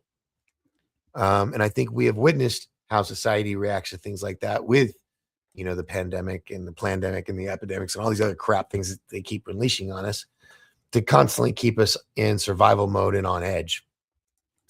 And that does something with people psychologically too. I think that's also what helps keeps us subdued, because it's just bad all the time. That, you know, I've actually really enjoyed not having Facebook since it got deleted, and then I came back, and then a week later it was suspended. I'm like, you know, I don't need that. Can you use your mom's? Because I can put you into contact with Dodie easy that way, or I'll have to ask him for his number. Can you use your mom's? Like, maybe just I'd be able to do it within seconds. She would hijack the situation, and then she'd be like sharing recipes and shit with him. And then by the time I get to it, he'd be like, your mom, man, I used to do some crazy shit. No, I'm just saying he did some shady shit, but he's gonna be like, no, we chatted for like 2 or 3 days, and then I got suspended, and we were talking about doing it. Oh, God, stop. Oh yeah, it must be Friday night, Coley, right? It must be Friday night. So okay, how do we get out of that one? So anyway, yeah, lots of people. I mean, like I said, Terrence Howard, man, if anybody can get me in contact with him, because I am doing this one story / script, and I would be awesome to have him be a part of it. So what else? Like I said, I'm not an expert in Satan's Little Season. There are plenty of people out there who have written books on it. You can do the research yourself, but if you've never heard about it, you weren't aware of it, then I did my job. I would love to do more of this. Yeah, definitely. And when does your show officially kick off and start? Well, I'm hoping in maybe the next week or so. It's like I said, it's getting my buddy with the camera gear, and then finding out. I have my first doctor's appointment next Friday, so I have a week there. So, you know, we may do it next week. And we would like to go to this location and film, 4 episodes so we can, knock, a bunch of birds with one stone kind of thing. I'm really excited about it. It's going to be clean. It's going to be scripted. A little bit teleprompter, except during the interviews. The interviews are willy nilly. Let's whatever happens. But to give it that credence of professionalism, like Ancient Aliens and all these other shows, good lighting and camera and lavalier mics, no headphones and all this. So I it's like my step up. headphones. No, If I ever no. came on, could I wear them? Oh yeah, no. People on the other side can, but I'm trying to create this image. Like here, I'll show you. So go ahead here. Oh, let me share it. Sorry, President share. Better, like you get the Whoop. surround sound. They're like Oh. really comfy. Where it is? There we go. So like this is the welcome page. So this is the vibe I'm going for. Instead of being interviewed like we're doing and stuff, it's more like sit down, have some Oh, he coffee. wants you to put your guard down, like he's sitting across, just having a casual cup of coffee. like Sean Ryan does, in his studio, or Joe Rogan. It's a safe space. We're not going to judge. We're not going to come out of left field and sideswipe you with something. It's just, hey man, We're people just gonna casually do hang it. out at a campfire, have some coffee, maybe some rum involved, and talk about stuff that people are afraid to talk about, not worrying about censors. That's the biggest thing. I'm not going to be broadcasting or streaming live or anything like that. It's pre-recorded and it's going to be put up on my site. People want to watch the whole episode, they get the subscription, $5 a month or $50 for the year. And also have a whole bunch of other stuff in there, short films, videos, special events, things like that. My calendar for my book signing, just a big umbrella website. And then if people want to copy and put segments out there and help promote, that's the best promotion out there is word of mouth. So, but yeah, so that's the vibe I'm looking for. Americana, Patriot. What's the word I'm looking for? Not rowdy. Not rowdy. What's the word I'm looking for? Rugged. And each time we go to a new KOA campsite, and a lot of them have sites like this, like with mountains and streams in the background. So it's also showing people it's like a travel show at the same time. Yeah. So if we could take 3 days out of the week for travel and film time, and then the other time I'm doing doctors and he's doing his work and I'm, he's doing editing or I'm editing or whatever, that gives us the rest of the week. And we knock out 4 episodes and then schedule them out. And that gives us more time that, for example, Arizona, you'd be blown away at how many people in ufology are in Arizona. Jim Goodall. Oh my God, everybody's in Arizona. Travis Walton. Yeah. Then you got even Michael Horn is in Arizona. Right. And so what I would do is I'd go to Arizona. We get a cabin, not a cabin, but a campsite at a KOA campsite that's near the majority of those people. It's them. They're mostly down in the valley. I can't say where, but they're down in the valley. And so, set it up and then have each of them come for a day or half a day, do our campsite thing and then edit all together. Then once that's perfect, then we air it or present it on my site. So it's really me just finally saying enough is enough. Screw you, Zuckerberg. I hope you rot in hell. You along with the whole pandemic and everything ruined my life and many other people's lives. And so finally, enough is enough. I got my books. I got something I can get out there and peddle, at events or whatever. And I'm taking control. No more being under the big brother eye of YouTube and Facebook and TikTok telling me, I violate guidelines, but they don't tell you what you violated. It's such bullshit. And that was against our community standards. Fucking screw your community standards. I'm so sick of their crap. I mean, the whole thing was back when COVID first started in 2020. and I saw through it, and I started I was doing my show already, but I mean, going on there and voicing my opinion and everything, which now we come to find is all true. I challenged Zucker. This is 3 years before Elon, by the way. I challenged Zuckerberg on my show live during live stream that I wanted, and he hadn't been working out. He wasn't training yet, and he was scrawny as shit. And I got my bad back. I was like, I got a bad back. You, me, cage match to whoever gets knocked out first. If I lose, I leave Facebook forever, wipe my hands clean of it. I win, you get rid of all your fact checkers immediately. 5 minutes later, my show was shut off in the middle of the show. The show was deleted off the thing. And I was shadow banned from that point on, demonetized, could never make any money. So I broadcast for not 8, 9 years, almost 10, and never received a penny from YouTube or Facebook. We had just had Zach Voorhees on, who blew the whistle on AI and all of that stuff in 2019. It talks about, AI had a hold of it already then, transcript and all. You're probably yanked right at that moment. Yeah. And so yeah, there's a lack of love there. Let's see here. Oh, Mercantile Store. Let's see. My books. I also have my audiobook. I'm working on part 2 and 3 of Fly, which is Dancing with Gravity and Fly Orbital Control. It sounds really good. It sounds like the woman who narrated the show Desperate Housewives. And I was very impressed with it. So I've got to finish part 2 and 3, get those out. And then I'm working on my next series of books and / movies. And hopefully within a couple of years, I'll have all 23 movies / TV series. One of them is a TV series.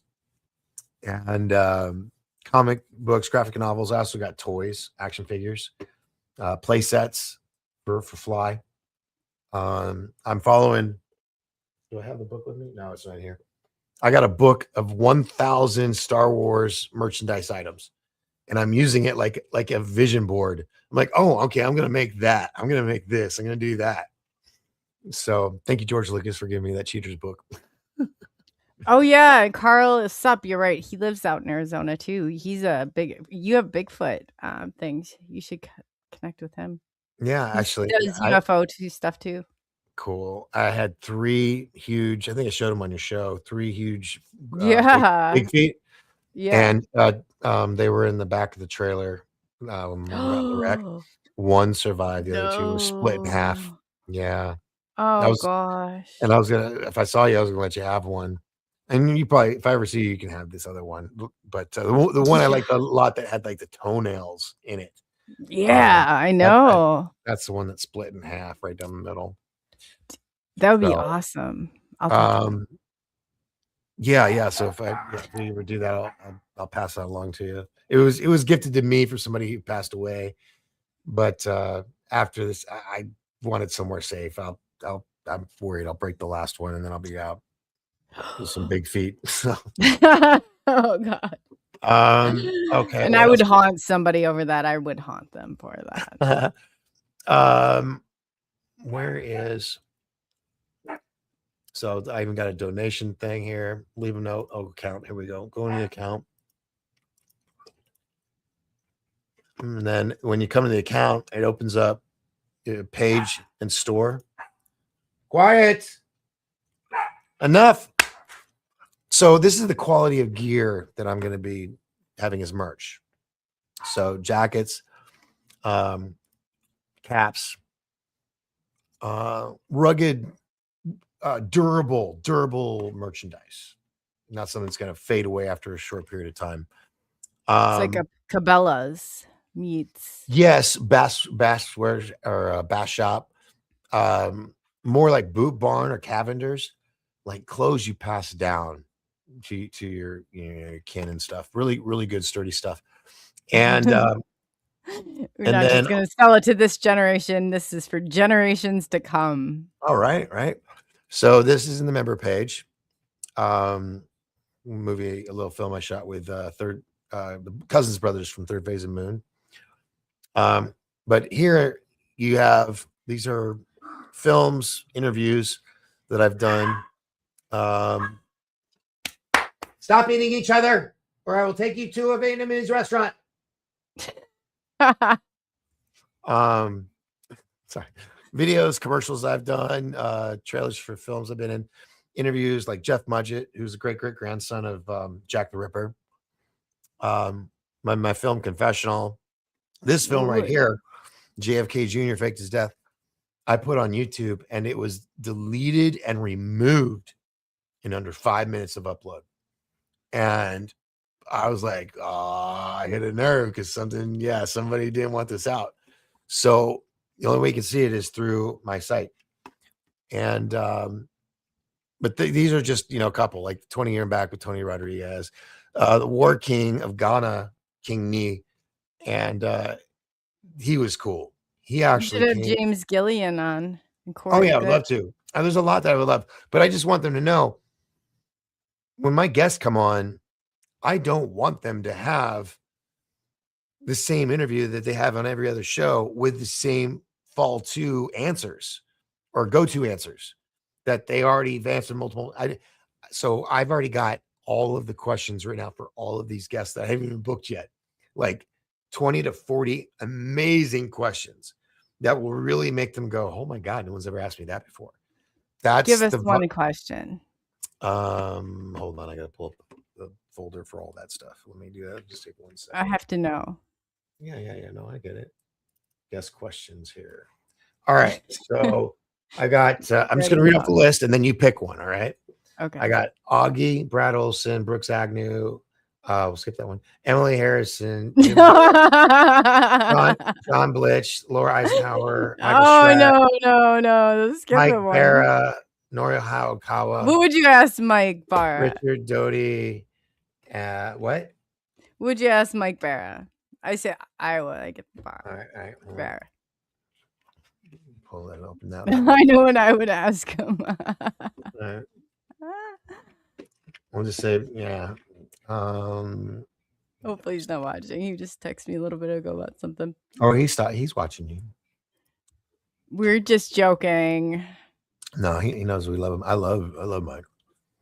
All right, here we go. Open this up. All right.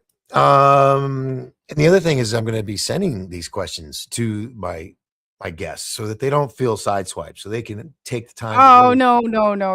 You got to keep the questions before they get, because then they can script them. Well, that's how all those shows, Ancient Aliens and are, and none of those are, they have to repeat. Well, you got to keep some of them so they're. Yeah. All right. If extensive artificial structures once existed on the moon, do you believe that they were built by visitors from another star system, an earlier human civilization, inhabitants indigenous to the moon, or several civilizations occupying it at different times? Who asked a question like that? I don't think so.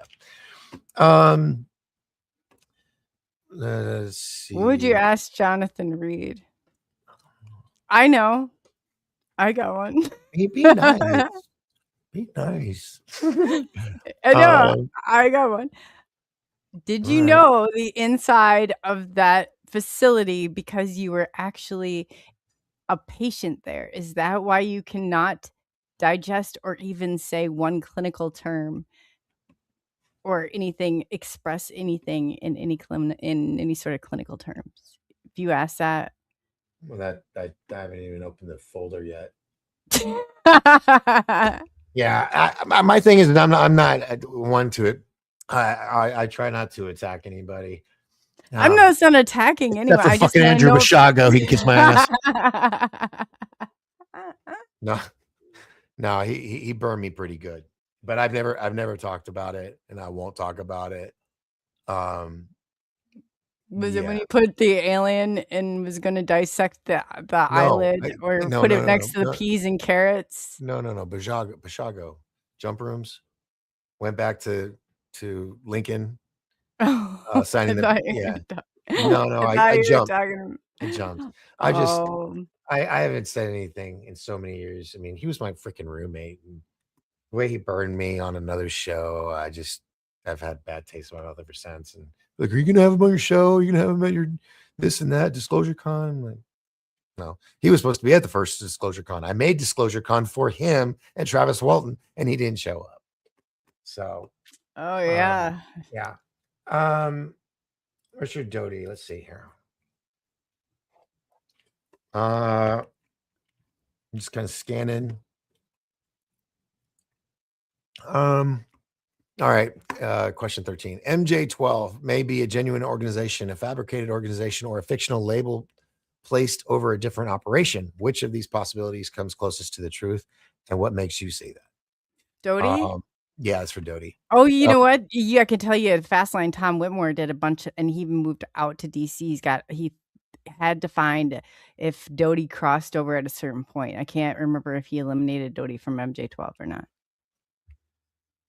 I don't know. But, you know, like when I had Travis on, I never talked to him about his abduction. Never. Not once. It was, what kind of music you play? What kind of cars you like working on? You know, stuff that people wouldn't ask. And that's what I like about Sean Ryan and Joe Rogan is they can shoot the shit, but still get the questions asked. And everybody feels comfortable and having a great time doing it. And so that's what I want to do. And once I can get it to where my guests are always at the campfire with me, that's going to just be an awesome time. Awesome time. Are you saying that I do that? That I ask the same questions in the cookie cutter? No, I'm saying everybody does that. So I Everybody- do this? And that's the honesty. We all we share guests. You know, we create But the I guest don't circuit. ask. You can't say that I ask your typical like. No. question. Yeah. No. I'm not saying you're like, are we alone? Do aliens exist? It's those nimrods I'm talking about, not the ones of us that are like gay kids and research. We know what we're talking about. It's the ones that are just asking the kindergarten remedial questions. It's like Groundhog Day. I'm only messing with you. With you. But anyway, so that's the site. If anybody wants to go, docskinner.com. Real quick. And what else? I'm gonna think of questions next time you come on, like really good ones. Since my questions are no, I mean, No, the thing is, here's the thing. I do it too. And that's why I'm trying to change my format, because I get stuck, and you witness it, where I'm like, what was it talking about? What was the discussion? Because we're flying off the seat of our pants. If there's some form of structure and keep control of the situation so that certain guests don't sit there and babble on about, left field and it's like way off topic, like I do, at occasion. This way there'll be structure. Now, when I'm asking questions, it's whatever they say. I'm not going to ask them to script it. But I think sometimes the best answers are ones that people have had time to ponder on that question. When they're being asked on the spot, sometimes you'll get an answer, but it's not as fulfilling or meat and potato of an answer as you would get if they knew advance. Such as, have you pushed down on your belly button? Right. Exactly. Things like, important things that the world wants to know. And so, yeah, it'll be different. And I want people to, especially when we're at the campfire, I don't want them to feel it's an interview. I want them to think, hey, I'm hanging out with my friend Doc at the campfire at the lake or by the mountains or by the stream or whatever. And we're cooking marshmallows and we're talking about quantum physics and quantum entanglement and angels and demons and dragons and monsters and the Anunnaki and the architects and the creators of solar systems. And I mean, way beyond the boundaries of what most people are talking about, kind of almost beyond Billy Carson.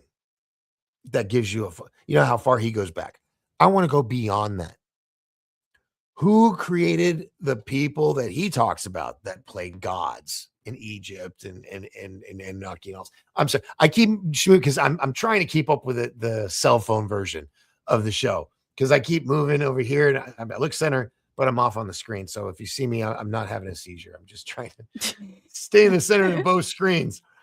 Oh, Hi. you gotta take out your. Does it go off when I take it off? Is it off now, or can you still What see goes it? off when you take it off? Well, the You started it. lights. No, when they used. I know I did. Now you just gave it back to me. I'm like, all right, game on. I got to be a little more So you want me to get rid of my gum? conservative. Is that it?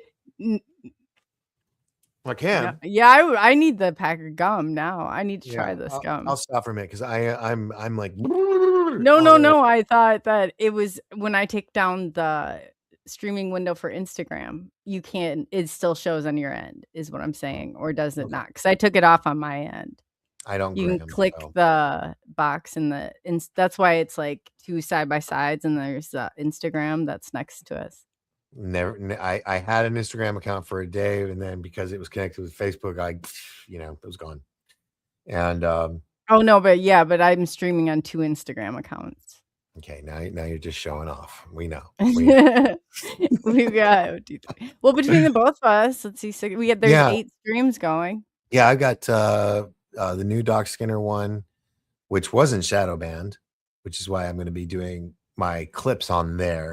The 1028 one is going to be more of a historical backup file of stuff in the past and great interviews. I mean, if you want to see some crazy stuff, if you can find the shows that were going on during the riots, I was doing 10 to 12-hour live streams, and I would get pulled into the psychosis that the writers were doing. I was like climbing up on my chair, going, "Get up, get up," and then after that was all done, I was like, this it pulls you in quick, and sometimes it's like an undertow. Next thing you know, you're in the mob mentality, and yeah, I had to tone things down from there. And then of course the Travis Scott incident that happened in Astroworld, that took me down no rabbit hole, but like a hole to hell. Oh god. The stuff that I saw, I witnessed, the videos, just everything that went on. I was like, dude, evil is incarnate. That's why Yeah. the whole thing And with Satan's little season. how he sold his soul, yeah, but Yeah, I mean, with the sounds and everything, they were using low they always resolutions before. sacrifice. There's always a death that you Well, gotta here's the find thing. out. The stage had a huge round vortex looking screen, right? Which was supposed to be a portal. And before the show started, it said in the ring, in this portal thing, it said, "See you on the other side."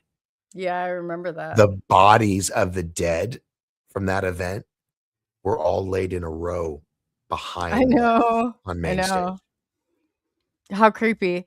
Even at the top of the mountain setup, they had projections of look like good people, and they go through a doorway and then they come out like a spirit. So it was all planned. No. That's why when people were yelling, "Stop, stop, stop," he just sat there and went, "Oh, hey, hi," with his Yeah. vocalizer thing. He knew what was going on.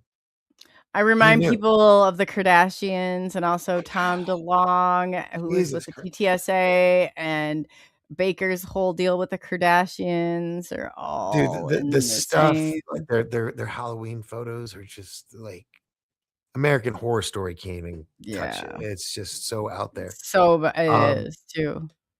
and yeah, the world is evil, and I don't see it getting any better for our generation, at least, because we're still in that 1,000-year. No, but as you see it, I see it different. There is going to be something that happens within the next year, and that'll be our opportunity. Yeah. People have been saying that every year for things. No, no. How many end of the worlds we've survived, you and I? No, this is different. This is different. I can explain it. I'm actively deciphering it. But I'm cool for change, because we need something. But I even have a this whole thing plan. with Satan's little season has really kind of made me see things like more things made sense. It's like Mhm. the question that every kid is asked: why would God allow that to happen? Because he's not running loose. Satan's running loose. And that's Yeah. why all this stuff's happening.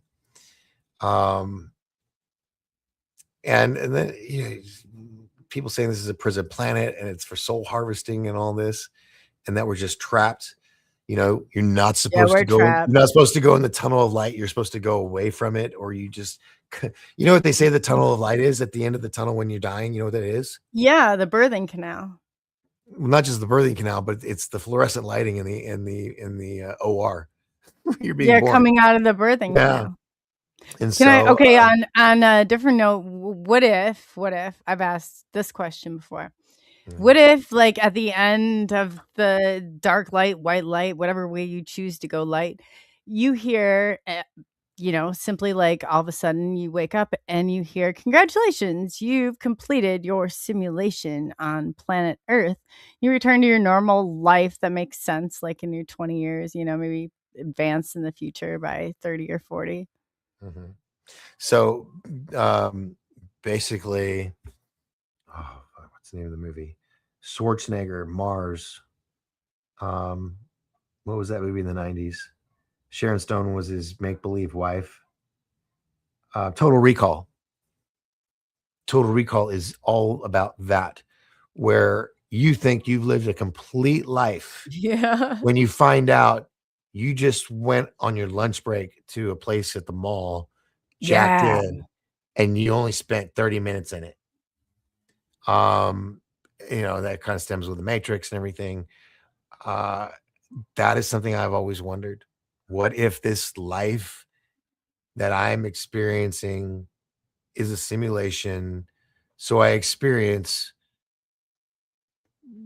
not having success all the time. It's like, I wonder what a loser feels like, and like, even though he tries really, really hard all the time. Yeah. Because a lot of people say we're here to learn lessons. Mm-hmm.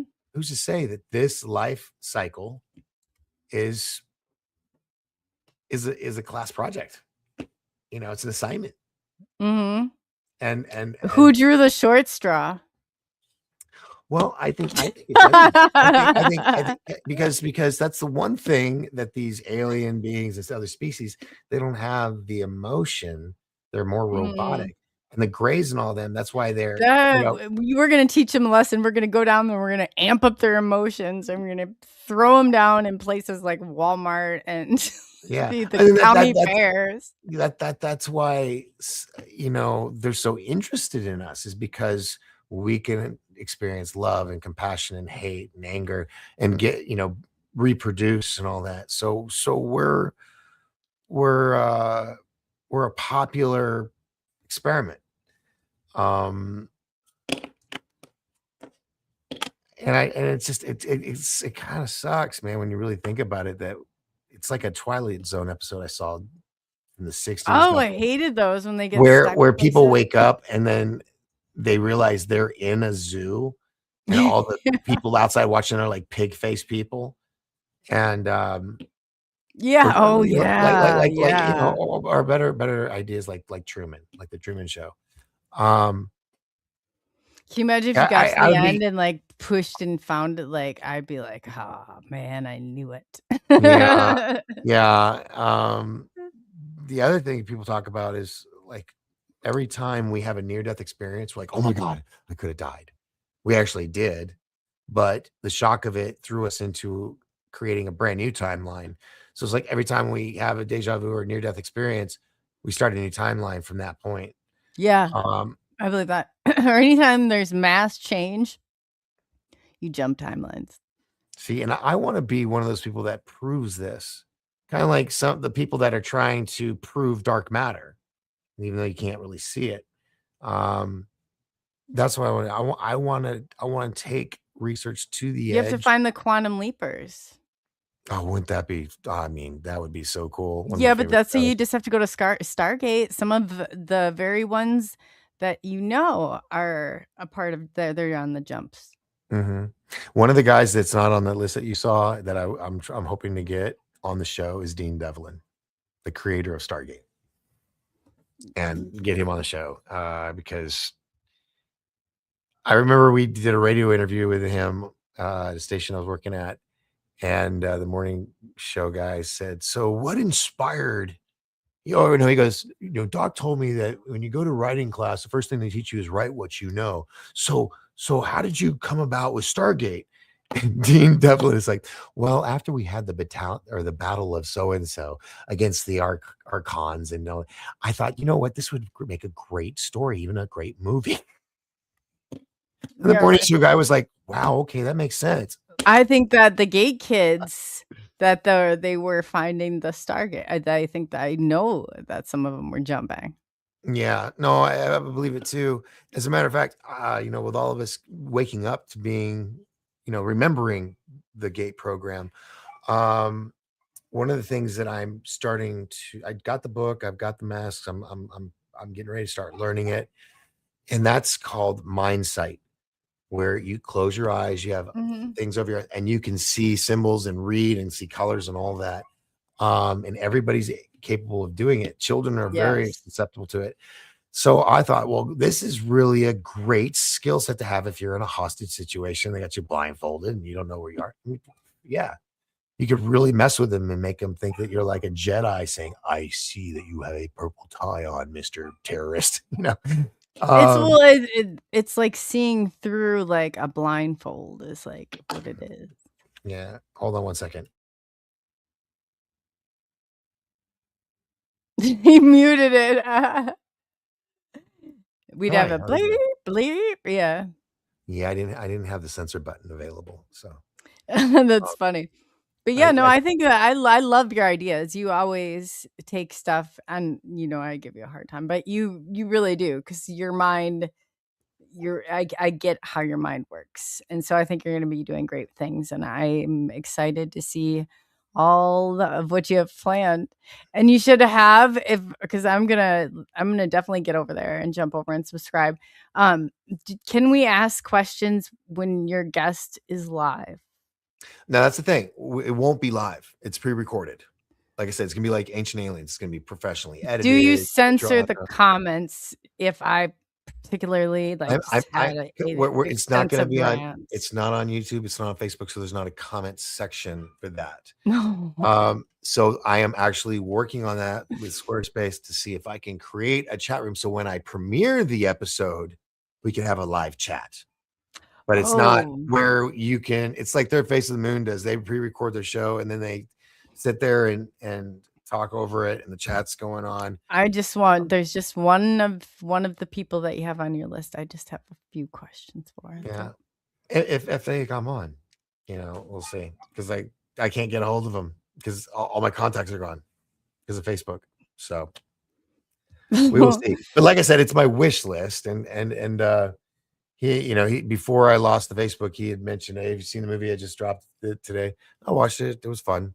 I just remember when it originally happened, watching the video back then in the 90s was Real Player, and it was pixelated and it was crap. So seeing it in 4K was fun, and the eye blinking and everything. Yeah, it was a fun, compelling documentary. So there we go. And nobody can convince me of it otherwise. I was okay. just we all have our stories. That just happens to be mine. The mustache. Well, I can tell you, you've had some guests on that I would burn at the stake. Yeah. See, we all have one of everybody. So, Yeah. that's I why just it happened to was see okay. yours. Yeah. Yeah. Did I Well, plan to when he do that was on gonna, purpose? then I got to the part of the story where it was a puddle on the floor. I was like, I'm done. But yeah, I don't know. My love for burritos went up after that incident, and yeah, man. I mean, the burrito alien. I mean, look, I wasn't there, and no. even if he was, as you see, somebody from a location, a medical location, He was a patient. Okay. All right. Okay. Yeah, I'll you put had to money throw on your it. 2 cents in. Now we're going there. Ding ding, motherfucker. Let's go. All right. if And he Daryl was, Sims if backs he me was on that, this. Daryl Sims has evidence to back me on this. okay. But if so, okay. But how could he afford and have the post-production knowledge to create those videos? Those were simple CGI. Like when you put They that didn't thing have on and CGI they was went, not something that everybody could access like an app like they can today back then. when did the In the videos 90s, come out? you Were those in the videos ever 90s. seen in the 90s? They were In the seen. 90s, yes. Then In they the 90s. had production. I'll figure that part out. I'll figure out how If you you got find the production. production company and they admit to it, then I will Okay, yield. I will deal, yield then. Okay. But deal. until there's physical proof, Okay. the one thing I can't stand is when people are dismissive of another person because Oh, it this doesn't isn't fit. just dismissive. No. This I'm just saying is in general. So that's why I give people the benefit of the doubt until they act like a dick, or treat me he wrong, freaked out. then yeah. Um, Maybe he just well, doesn't like women. it, d- d- d- you're jumping He's into also goof on allergic to territory, girl. Be dogs. careful. He is You also don't. allergic to dogs, according to the ex-girlfriend. Testify. Well, exes never have anything positive to say. So, you women I'm stick together. just throwing this out there. I'm just throwing this Well, out. either way, all I can say is the more you bring it up, the more people are going to want to watch my episode. So thank you. They're gonna go, man. Let's see what's Doc gonna say after all that. Yeah, I don't know. We'll see what happens. And it'll make a great show, and I'll hopefully get one new viewer. So Yeah. other than my With that mom, mustache alone does not scream. I can I am I not can a fan of spot you out of a crowd the of only people. person who should be allowed to have a mustache. Um, is a Magnum PI. That's it. Yes. I just freaking forgot his name off the top of my head. Who was the guy who played Magnum PI? I don't know. Tom Selleck. Tom Selleck is the only man that can, and the guy that's the voice of Smokey the Bear. Well, you can prevent forest fires. He's the actor with the he was in The Big Lebowski. He's the cowboy Yes. sits at the bar with the handle mustache and everything. He's been in like every movie. He does And every it's fucking truck commercial. He has that voice. That voice. it's He's allowed definitely to have the not mustache. Dr. Jonathan Reed because that's not even his real name. Oh my God, you are turning into goof on. You It's just not promise me, his real name. don't be with that podcast that goes after, like you find somebody like that. They're my arch enemy forever. It's like, let it go, let it go, let it go. Anyway, Oh um, God. my heart breaks because the golden retriever was killed. So yeah, we'll see with that. Well, if he were allergic to dogs, I don't know. And all these years later, if I asked him to look back at that and give a psychological explanation as to what he might have been going through emotionally, I could do that, but he could not. And he was supposed to be a psychological doctor. I thought he was a dentist. He probably, who knows what he's all been. WITSEC probably has a long list of things he's probably been. Well, even if he's crazy like you're implying, It's the only he way he'd know couldn't the have insides and he outs. could not have produced that video in the 90s. The only way you could have produced something of that quality with the alien and the ship and the props and all that stuff, the harness wiring and all that, you would have to, at that time, unless you were a professional videographer or This filmmaker. in the 90s was so divisive in the community. It We had tore the the Video community in Toaster two. 4000. Okay, it made rudimentary. So you're 3D. telling me that somebody I went wasn't to film behind school. that production? You I think went to things Full like Sail that Center just for the Recording Arts in happen? Orlando. It is the creme de la creme of behind the scenes. It's like, Juilliard is for actors. This is for everybody else that works on these projects. When that was going on in 93, 94, or whatever it was, 95.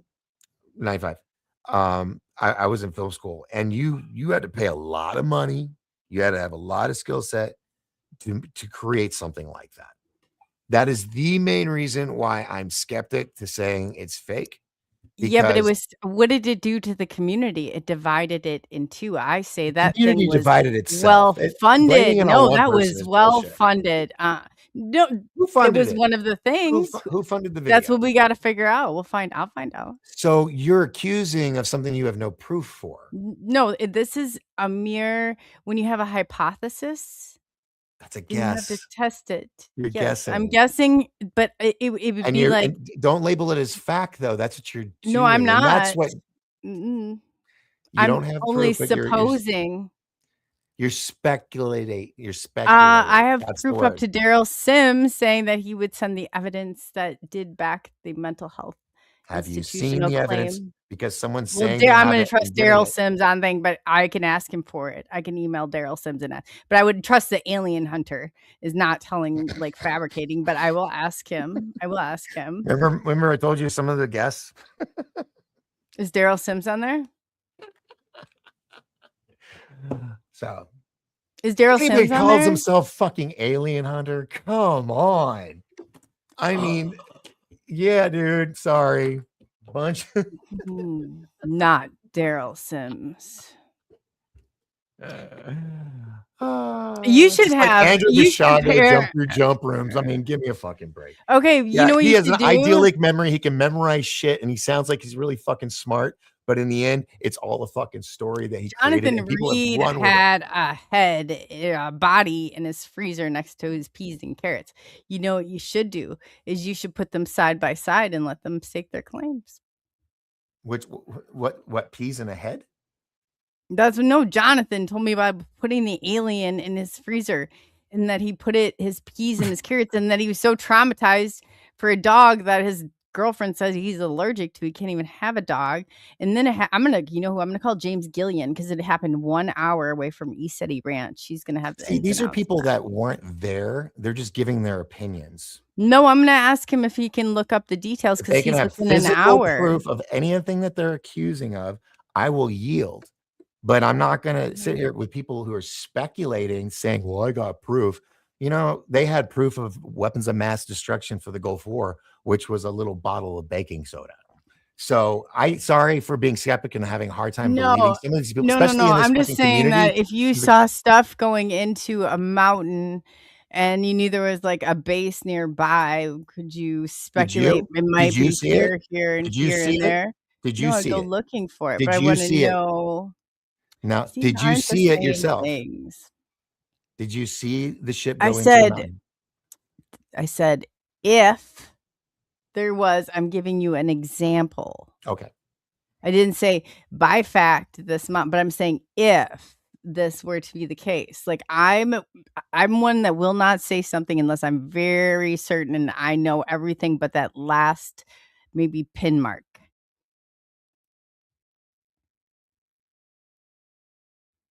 You there? Sorry.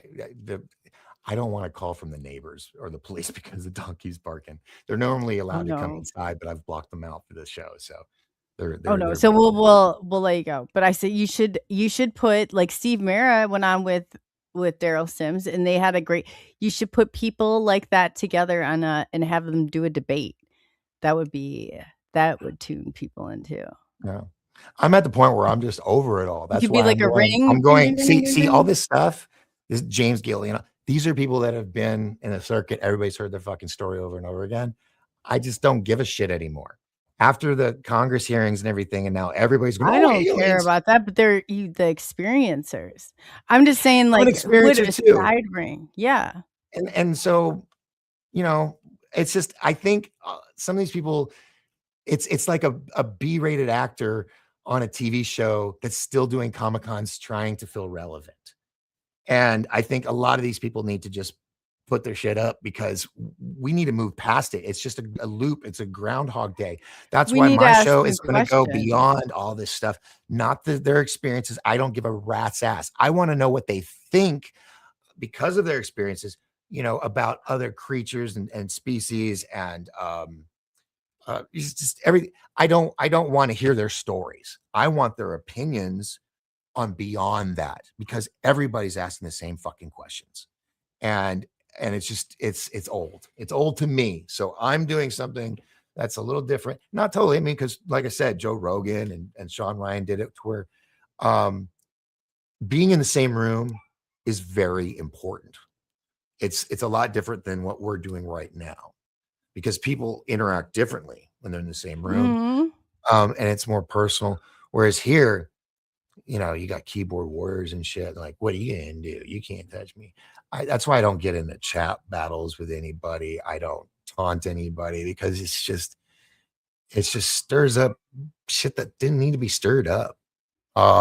And all these dot videos that are coming out and all the stuff being released, it's like, dude, go over the third phase of moon. You can see a lot better stuff, you know. I mean, it's just a big show, and I'm tired of watching the same fucking rerun over and over again everywhere I go. And I just want something different. People can put their guards down, and when they come on, they're thinking, okay, this is not going to be a normal show. It's going to be something a little different, a little more special, delving into things that normally wouldn't be asked. And It's good. yeah, so for example, like if Travis came on, which he's not, because you know I've had him on multiple times, but what is his thoughts on toroidal energy that power the crafts, that allow them to travel at speeds of light? I want his input on that because he's ridden aboard one of these things, right? So let's get that first person perspective. Yes, they've had encounters, they've had abductions or whatever, but I want to utilize that to open up their mind to other questions that just have not been asked.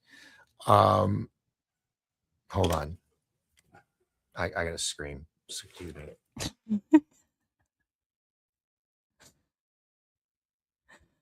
If only we knew what was being said. Some things are better unknown. Unknown. But yeah, well, I'm a Scorpio, so you know you don't want to get on my bad side, especially if you're a dog. No, we got them all riled up. No. Your list is good. Yeah, I was wondering if there was any questions. I was looking at it, but everybody's having a good time talking. So yeah, no questions there. Squatching on Earth globe can't. Nope. But you do have a very active chat room. I'll give you that, and I hope I can figure out how I can have that on my website. It's just I'm sure coding and stuff, and I'm not a coder yet, so I'm learning as I go. Oh, to add the widgets from hell can make or break it. I would find,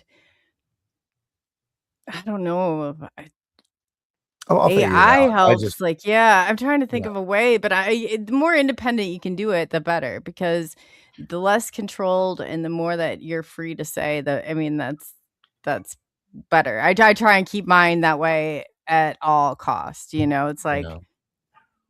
so it's I have great people, and I tell you, because once somebody, you know, gets in there, I've had it done before, and it starts to control. Oh, you're going to run our commercials, you're going to do this, you're going to do that, and I don't want the message to get lost in that, and I don't want somebody persuade or telling me, you know, I it's just not my thing. So yeah.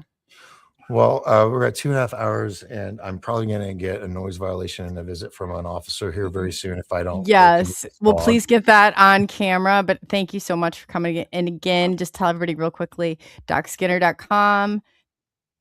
And the books, Fly, The Rise of Jeff Fly Parker series, yeah, it's a good time.